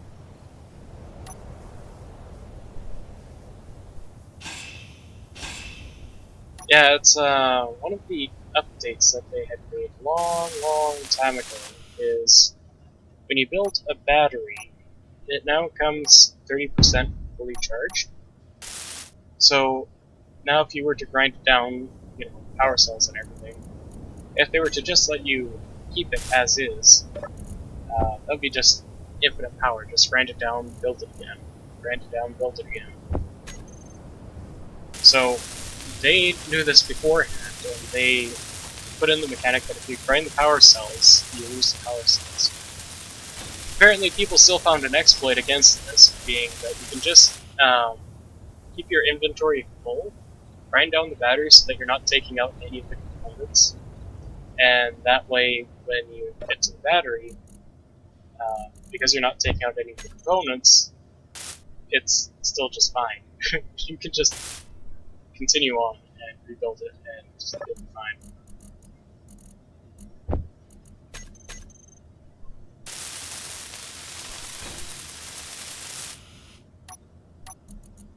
Great, let me just grow scripts. All of these, okay, so these are the ones that I've designed myself, I believe. Yeah, these are all the ones that I've done myself. These are scripts that I've subscribed to on the workshop.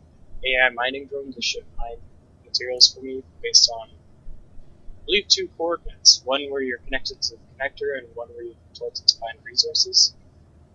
Automated LCDs so that you can just see a bunch of random but interesting facts like how much resources you have. Battery status, basically the same thing.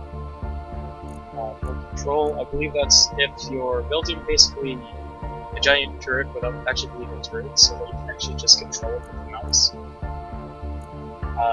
That might also be this one. Ship diagnostic, that might be basically your map of any damage. Vector thrust 2. Happy to edit them. Dampeners. Sorry, swear. Dampeners, I've discovered, for some reason, you need to have that as pause. And this is attack E. This is going to be a mining drone. So I'm just going to have everything tagged with that. Just compiled, that's great, but I don't think it's working.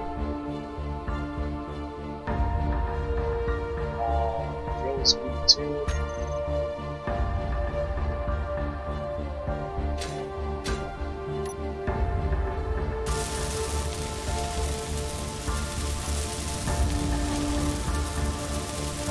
These conveyors should turn to red in just a moment. Well, the connector has anyways. Okay, that's confusing, being that the connector shows that you have no power. The drills are also built, and the conveyors say, no, there's just a leak. That's an interesting one. There we go. 2 more displays. Put those back on my feet.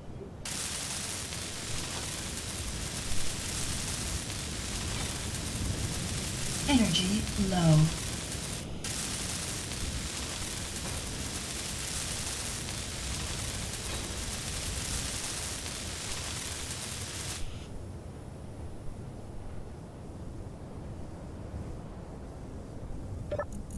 Now I believe we need one detector component and one radio? Okay, 3 more radios, but the ore detector will be fine.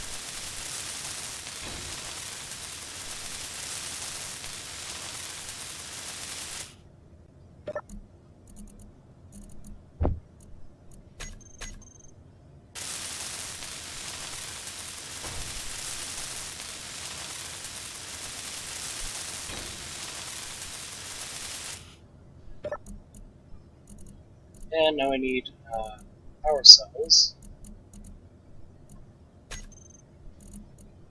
Let's see, assembler 0. That's out of iron. Alright. So let's find the power cells real quick. There they are. Build 2 of them. Or, sorry, not 2, 20. And because they're going to require iron, that means we're going to have to go back out to mining ship.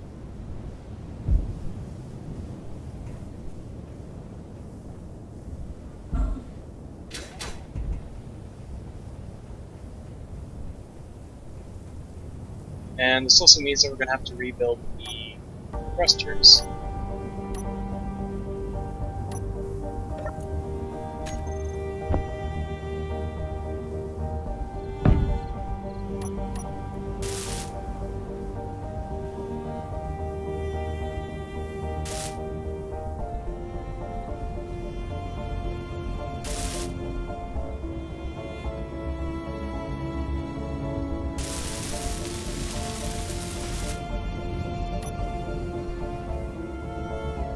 And let's just disconnect that. Yes. Because this isn't actually going to do anything, it's just damage. So you can absolutely just grind it down. Energy Take critical. ammo, I guess.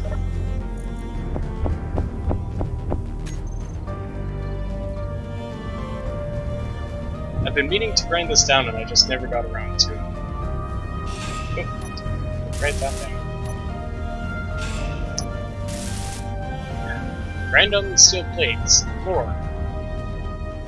But leave the... Seriously? Leave the rocket launcher alone.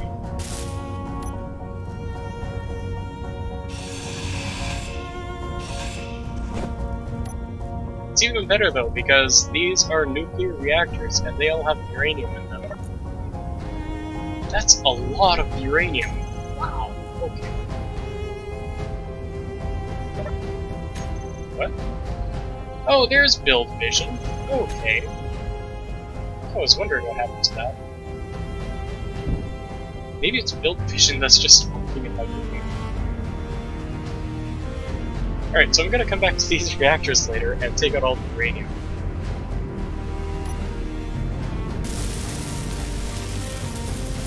I'm gonna finish this up real quick, building up power.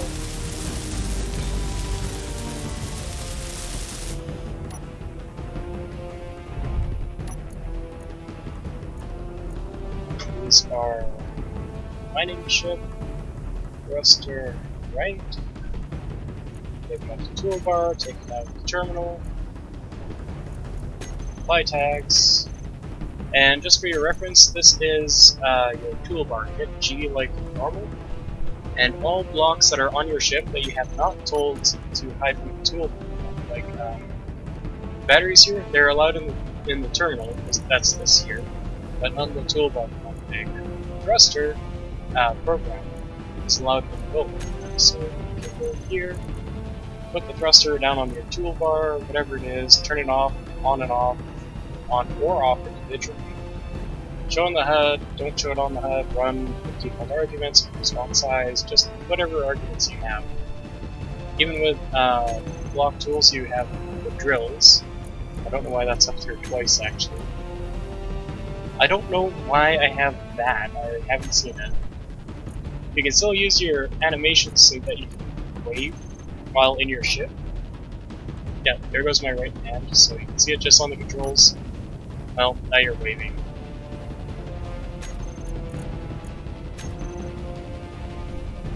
Alright, so that should be sorted. Go.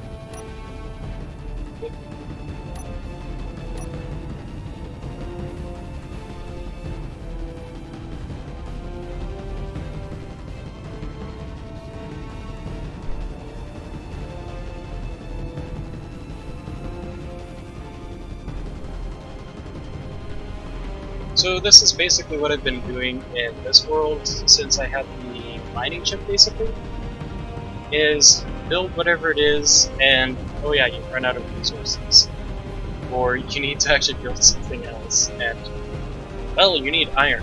So instead of building the 50 million plates of steel, you have to make sure you have it in the production queue. And then go to get your iron, and then return.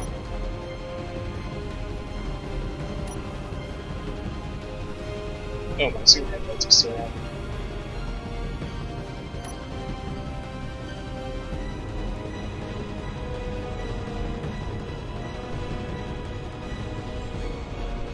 Apparently my suit headlights are providing better light than the ship itself.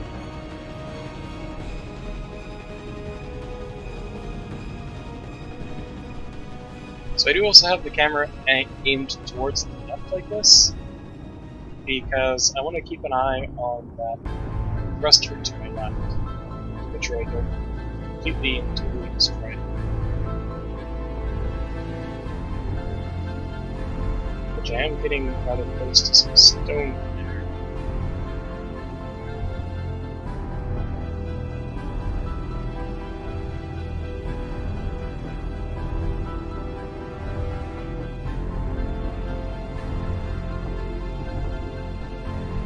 Okay, getting some nickel at the same time here.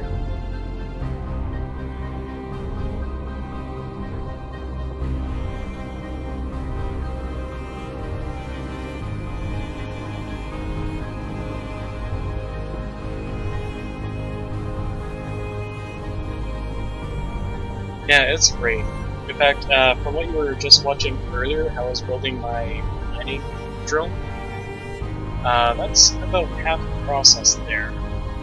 And you go through about the same process whatever you're making, whether it's a ground vehicle, air vehicle, spaceship, or drone of any sort. And you can do so in large or small grids, so it really makes little difference that it's the same process. How you make your drone, or vehicle I should say, and what it is completely up to you. So that's one of the best parts about space engineers here. So I'm also just waiting for the filters and injectors. Right there. They're just popping out some stone, the excess stone. Because it's more gravel than anything, and that's absolutely not something I need. It's basically only used in reactor components. So just what I've done there, a little bit. I'm gonna go back to a little bit more higher. Keep an eye on my engines.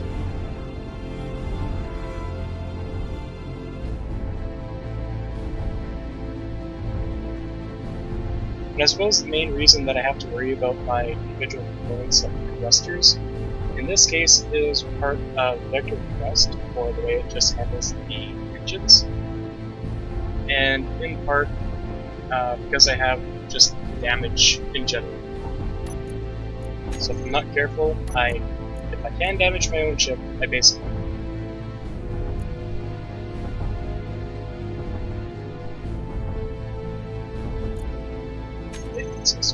so let's just grab iron.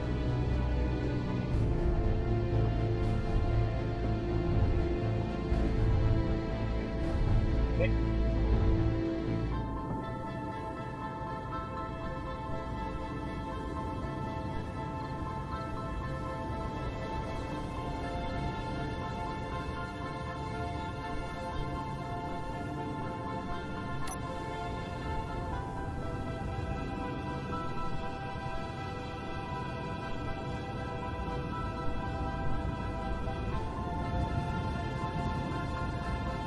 And one of the other scripts that I just made, really simple design, is specifically for worrying about my engines on the right there and left. Because, well no, it's not too worried. When my inventory does get too full, that's why I have it up. I believe I was hoping to also get it as a warning for the engines, but it was going to require a sensor, and it was already taking up so much space and stuff in the middle positioning. I just wasn't good at programming for the scripts yet.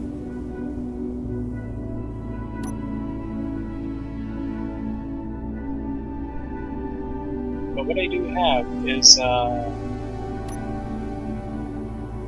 yeah, you have to be careful of what you're doing, and then if you are on survival and doing it in the first place, you are being careful again, and then making scripts to be even more, and then making more stuff to make stuff more convenient as well. Because in this case, it was, just make sure it's fine, okay?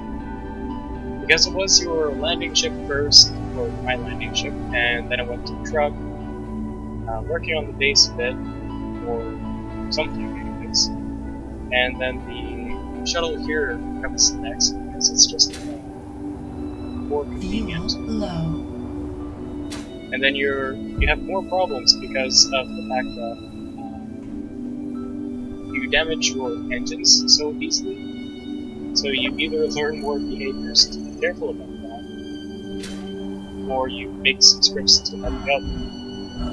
Oops. Off the script.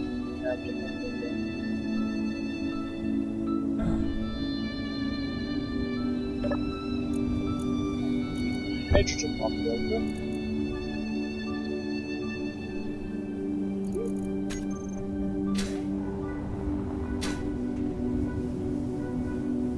Alright, so we can see this a lot better now. And basically the only thing that's missing is the power cells and any other landing gear that we put up. Oh, and the thrusters. So it's in place, so I'm not going to worry about much. How's the production? Some goes through. Good. How's the power cells?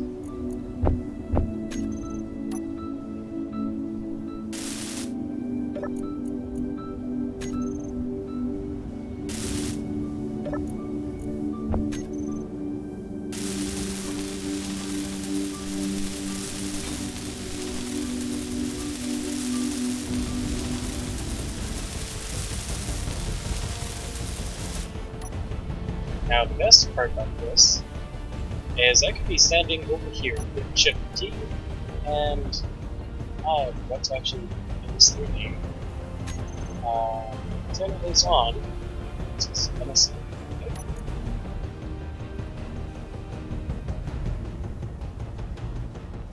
Okay, I don't know why this actually isn't showing right now.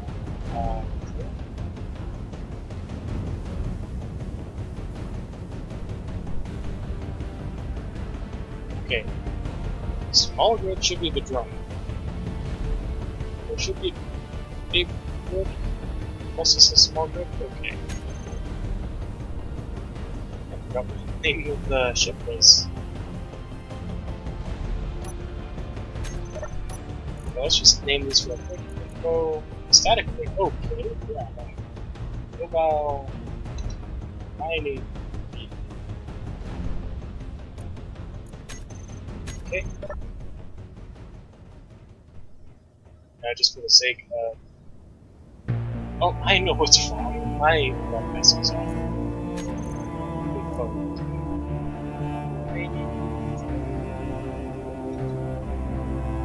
Zero. Space Minecraft RuneScape. I don't think it would be the RuneScape.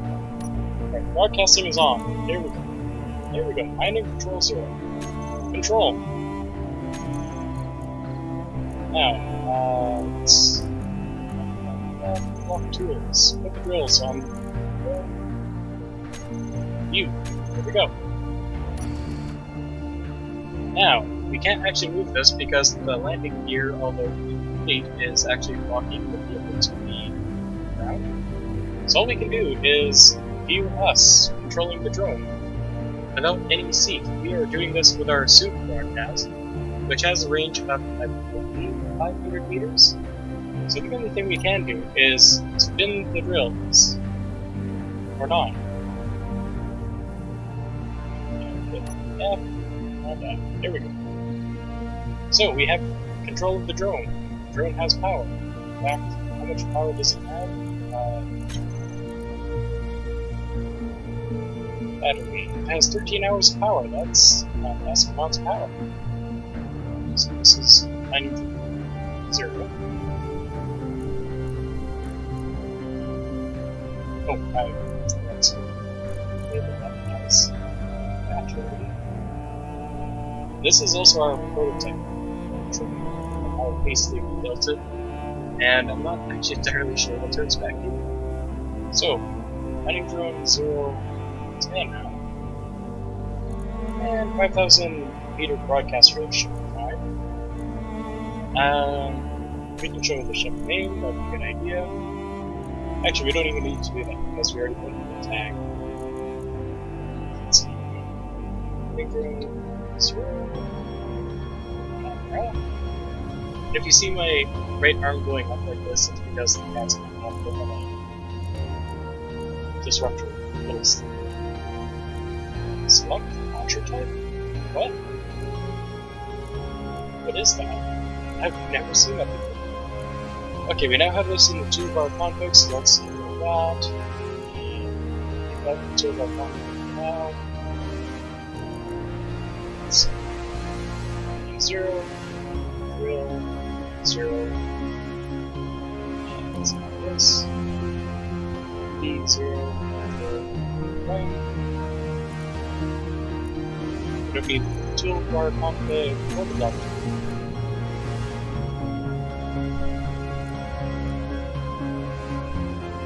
0, container, 0. Copy that, paste, take it off. Do not need to be in the config at all for the terminal.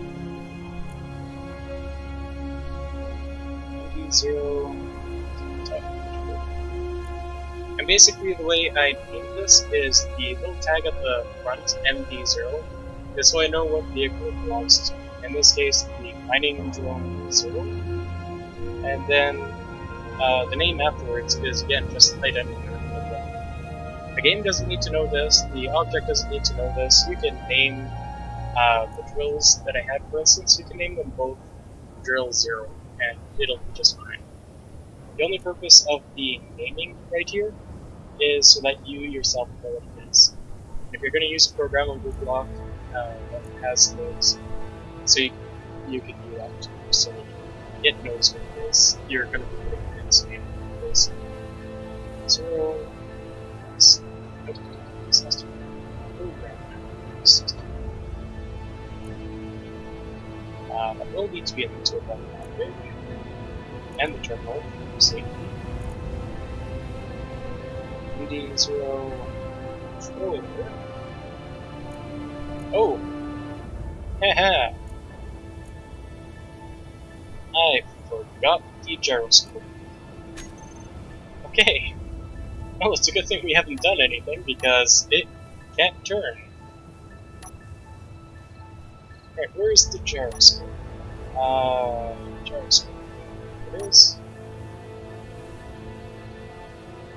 500 sealed plates. It can't do that. 25 for the small computer.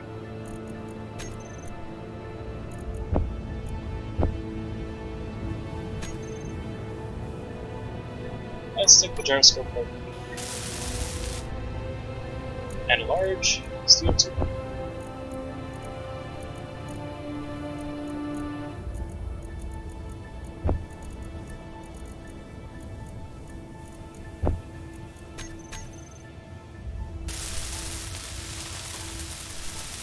The gyroscope allows you to turn. Let me show you an example with the mining drone, actually. And turn off my broadcast in case that gives away drones.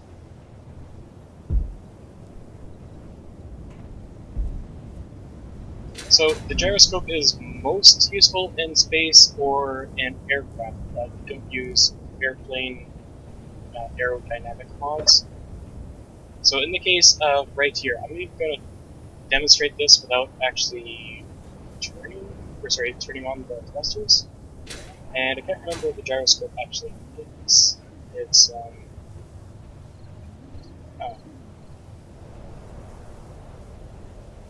I can't remember where the gyroscope is, but I guarantee that it does turn off inertial dampeners just for the sake of this. Oop. Okay. Maybe this is a good thing.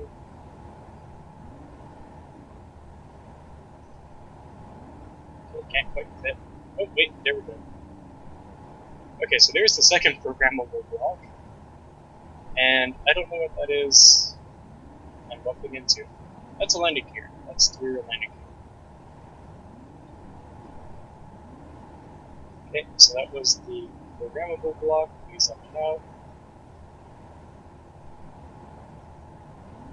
I don't know where the gyro is. That's a problem. Okay, so if I were in this, and because there is a gyroscope somewhere, gyro, yeah, it's somewhere. So it allows you to turn around with the mouse. If you do not have a gyroscope, you cannot at all turn around. And if you have some really heavy mass and ships and stuff, you may need more than one. Okay, that's cool.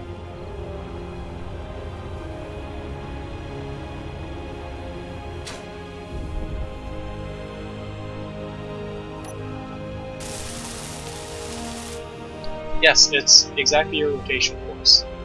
Like in the jetpack, how you can rotate this way and that way, or you can roll forward and turn around, waste some hydrogen free tempo. That's literally what the gyroscope does for the other view. Okay, I believe that everything else is ready except for the thrusters. Which has me wondering, how should we do this? Should we do it like the mining shuttle, have one thruster on the back for the roll, and two on the sides for the acceleration, hover, and stuff like that? Or should we try hinge? Should we try the hinge? Which will basically be like half a rotor. I'm just trying to think, where did I have a hinge last?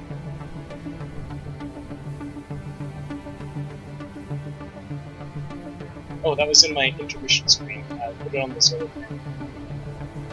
I don't actually have a hinge right now.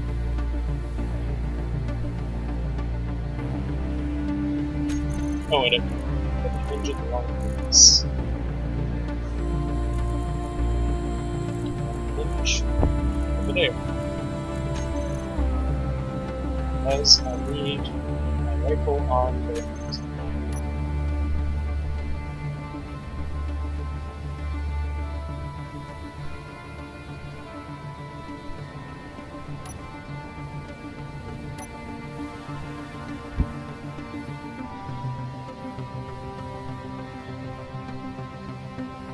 I am, in this case, a little hesitant about putting the thrusters about right here, where the rotor is going to be going. That's where the center of rotation is going to be. Because it is going to be right next to the conveyor hinges here and the drill.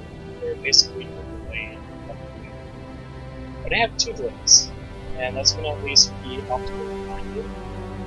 And for now they are to the side, that is going to at least cover most of, not quite all, but most of the thrusters. So let's this.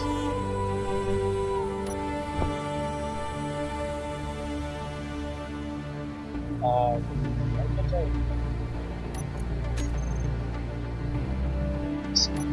Eight. Not with draw 5.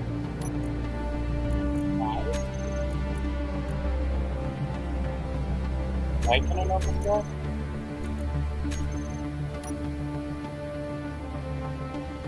Cannot withdraw video. Why?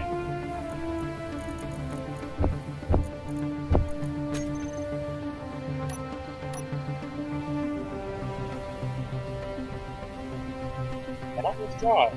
I don't get the error.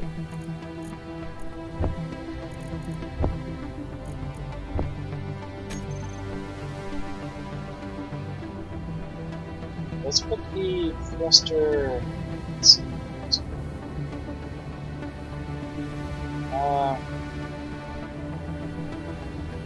If I have it any closer and even that far away, I might actually induce more thruster damage. I think I'm gonna have to put it up there and make it look really weird and ugly. And I might also run through a very similar risk of thruster damage from.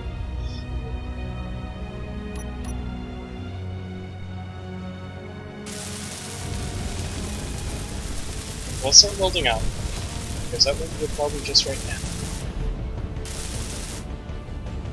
Okay, that's going to take a lot of save gates.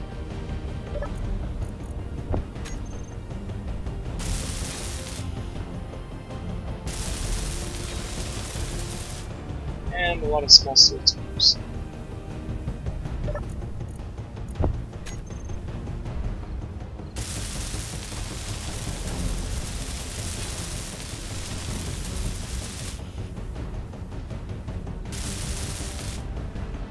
And some construction components.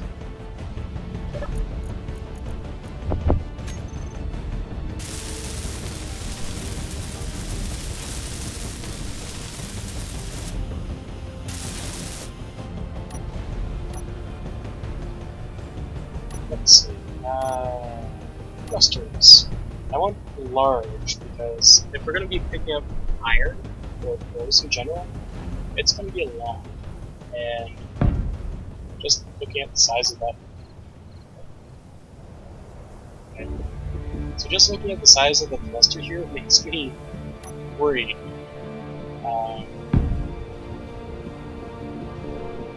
But the thrusters on the other buildings. It looks like it will be fine. It just looks like it.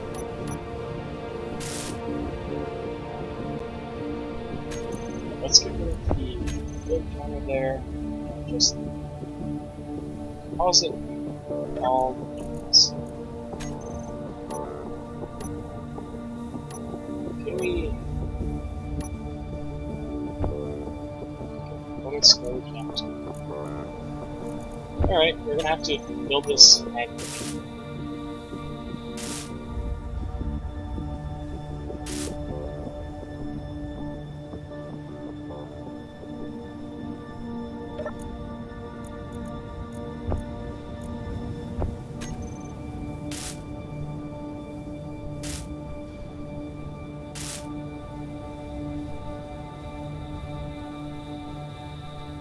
Good news though is it looks like that the thruster components, or sorry, the thrusters, just in general, will not be a problem with each other.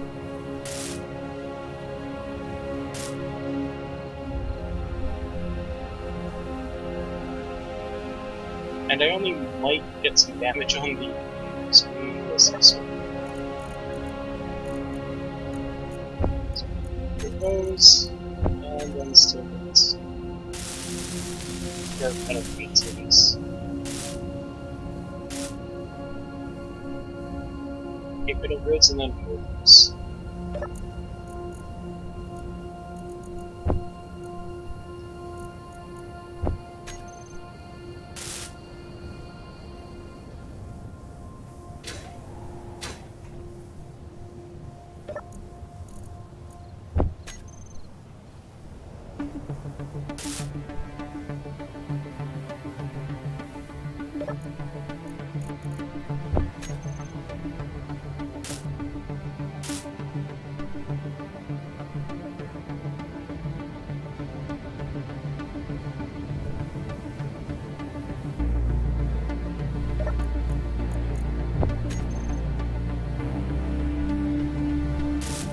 Alright, so I'm not actually sure what the time is right now. So what I'm going to be doing here is I'll do a brief field test on the drones here, make sure they're all working. Well, it is working right. Then I'm going to try collecting some resources with it, see how it handles, and call it a day for night.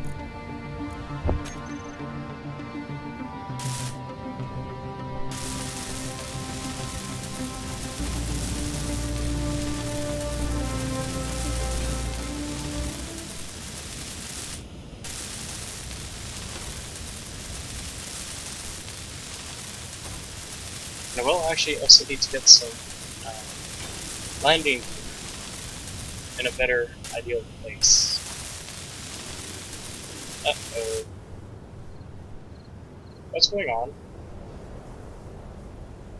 Oh, that's not good. Quick. Program thrust. Off.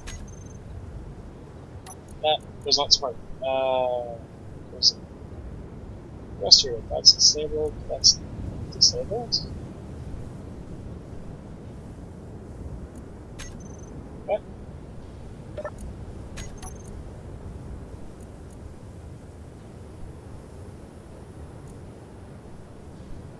That is not good. Okay, I'm just going to turn that off for now.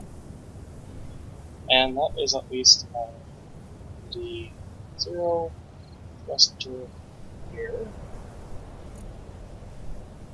That would be completed is MD0 thruster right. That means this is D0 thruster left. Are you getting up, sweetheart? Yep, she's moving. Okay. I don't know what happened. It seems that it hasn't moved the vehicle, or sorry, from the vehicle. That kind of stuff has happened before, where the landing gear is typically locked, but it's still doing some weird stuff. So I just want to go ahead and take a look here.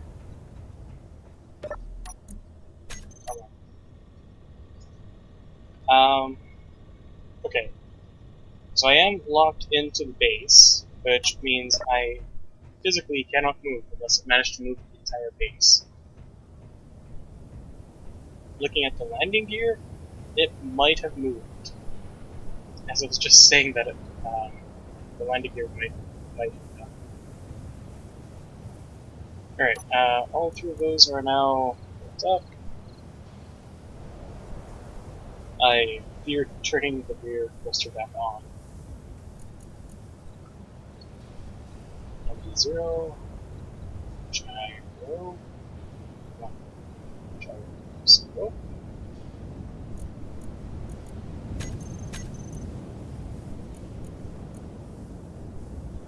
MD0, connector,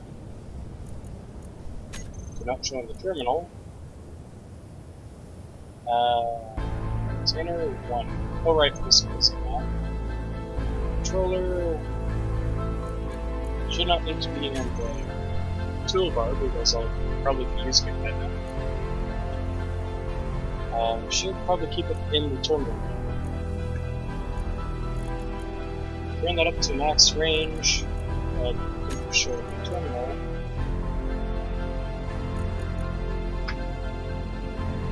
By device. And let's just get to this in the best way we can.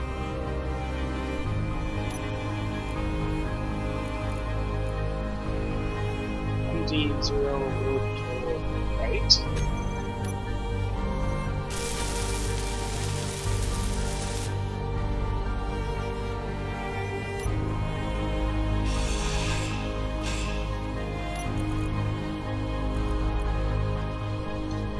MD0 here. And that means that was MD0.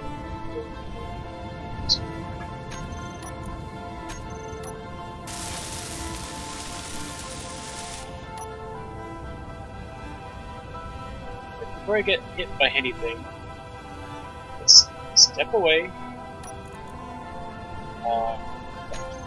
Broadcasting. Terminal. Turn off that. Thruster. Put back on. Turn off.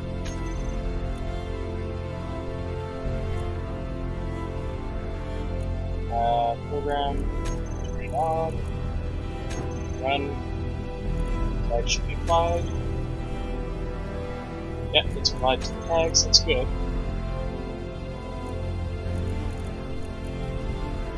To control. Program thrust. Run. Leave us in those screws.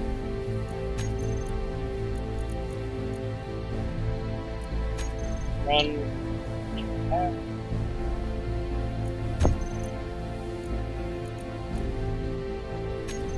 Run.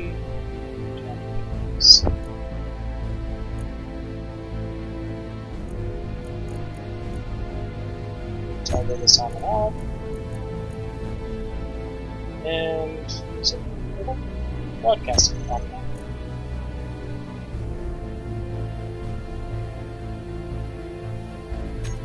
Should be everything except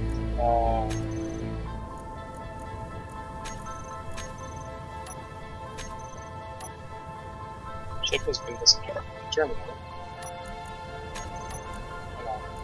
Terminal. Battery does not need to be shown in the toolbar.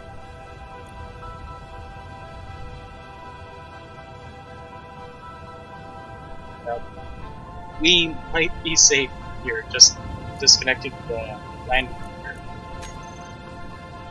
Excuse me. Which apparently means we need to actually weld it up. Construction components. And carbon plates.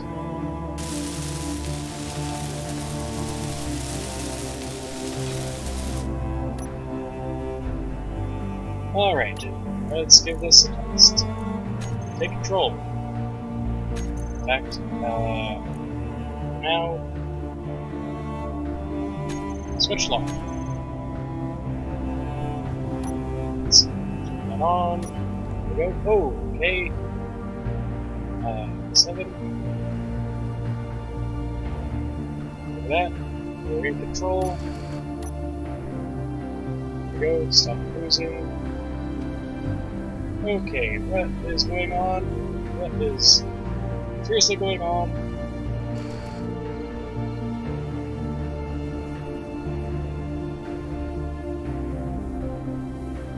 Whoa! Okay. This is very, very scary right now.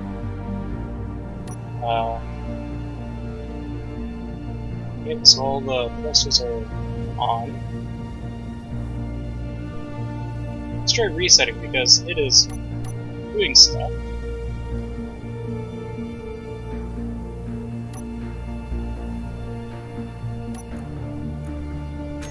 Okay, can't do anything there just right now.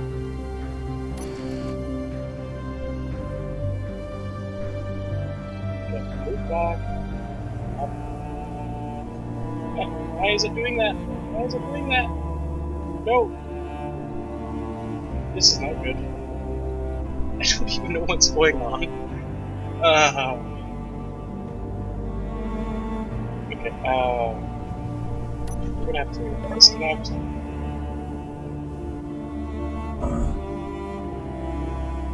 Okay, the thing is technically in one piece.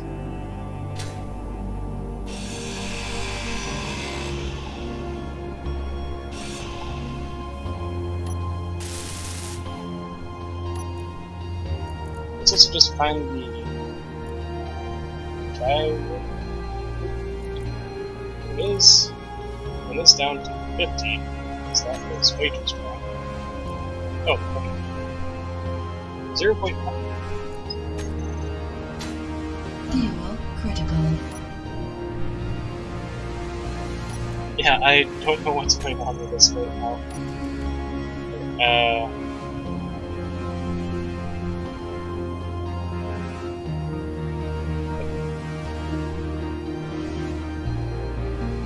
what?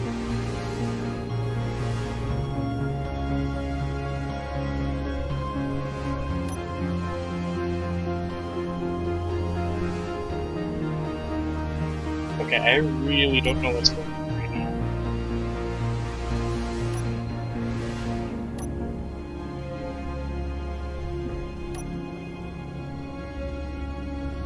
Okay, slow down, and I'll try going over here. It's not slowing down.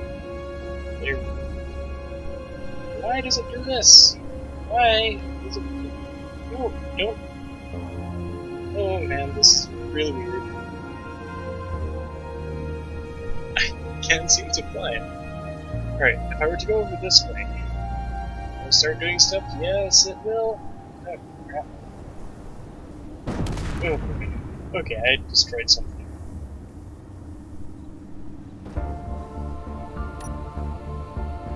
I really don't know what's going on with this thing right now.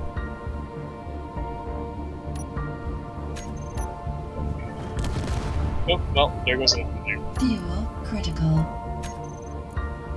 Let's see. Probably destroyed 2, if not 3, of all the thrusters. Program. Edit. That is false. It should have been MD1. Okay. That should have been MD0, but that would not have made a difference. Yeah, I'm pretty sure it was just the thrusters. I don't know what's going on, but it is perfectly, otherwise perfectly intact. I mean, look, the one thruster is still. What the heck is it doing? That's not even going. The gyroscope is moving on its own.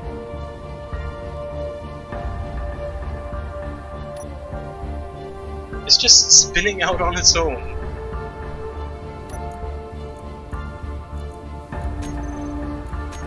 I guess this is, hello for playing. We turn this on. No, that is not it. We turn the thruster on. That's not it. It must be the rotors then. The rotors... This rotor must be providing enough momentum that it's actually moving on its own. Alright, let's take control. Let's try this again.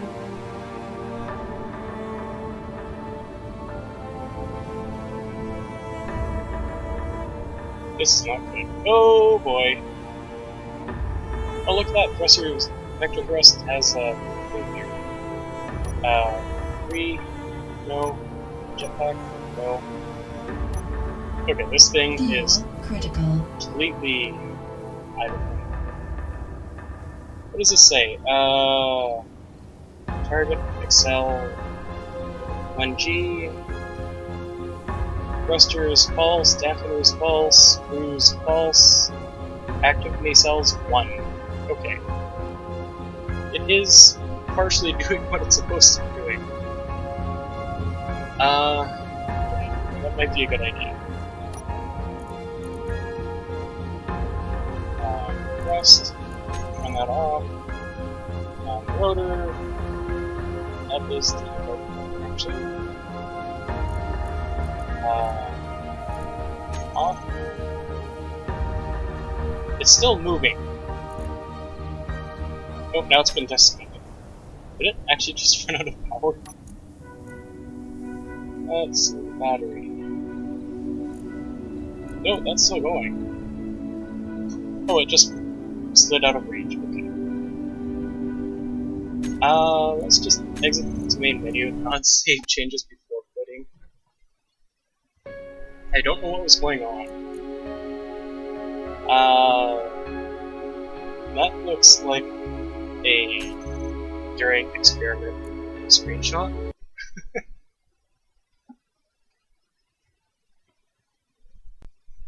I might even have to just get my mining chip and update the script and see if something weird is going on there as well. It actually also has me wondering if it was doing all the weird stuff because it was apply tags on the entire ship. Or maybe it's the positioning of my thrusters. Because I had them all on the rear end.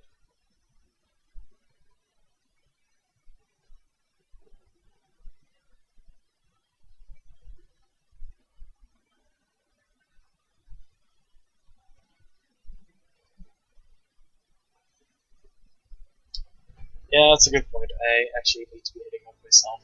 And, what's going on here? This is just fine. Alright. Can we just really quickly on that? Alt up that? Nope. That's alt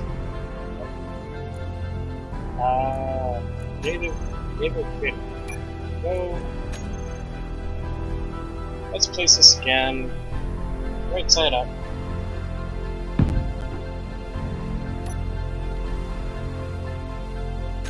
And click save. 10.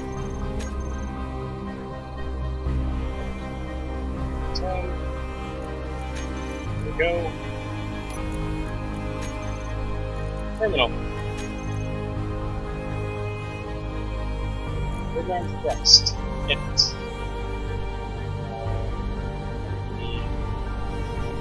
The 0. Small, smooth. 1. That has really screwed up the tags, but not for now. Okay. Control. 6. 7. There we go.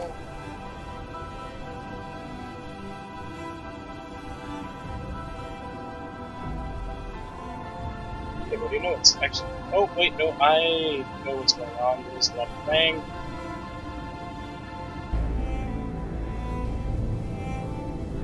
It's doing it again.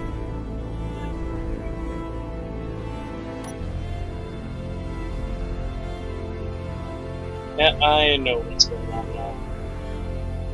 It's the thrusters, they can't handle the rotation because they're banging into each other.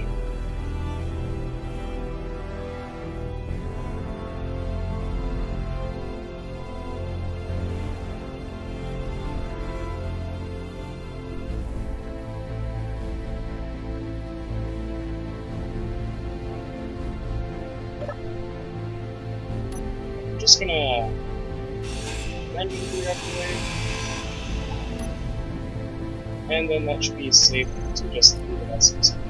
Alright, I'm gonna leave it here for now, and it seems that the next time we come back to this, or even being on my single player, it seems that the thruster positioning is causing bang. Actually, on that note, just real quick, terminal, orders,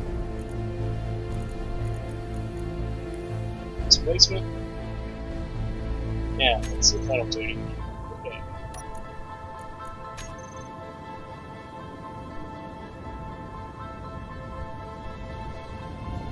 Oh yeah, now that works. Okay.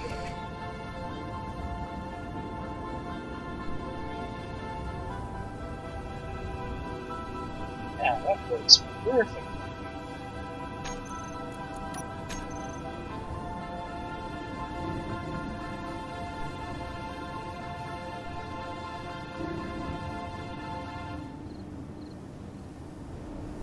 Right, what the connector? Switch line.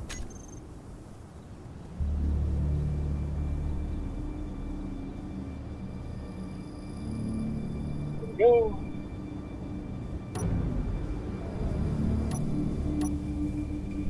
Alright, there we go. Alright, so the initial test, now that I moved the displacement, is a success. The thrusters were currently banging into each other, and that caused the lack of control, which caused being upside down and destroying itself. Alright, so thank you everyone for watching, and we shall see you guys again next time. Whenever that may be. Probably Angels with Scaly Wings to possibly. So, thank you for joining. I hope you enjoyed, and we'll see you probably tomorrow. Have a good night.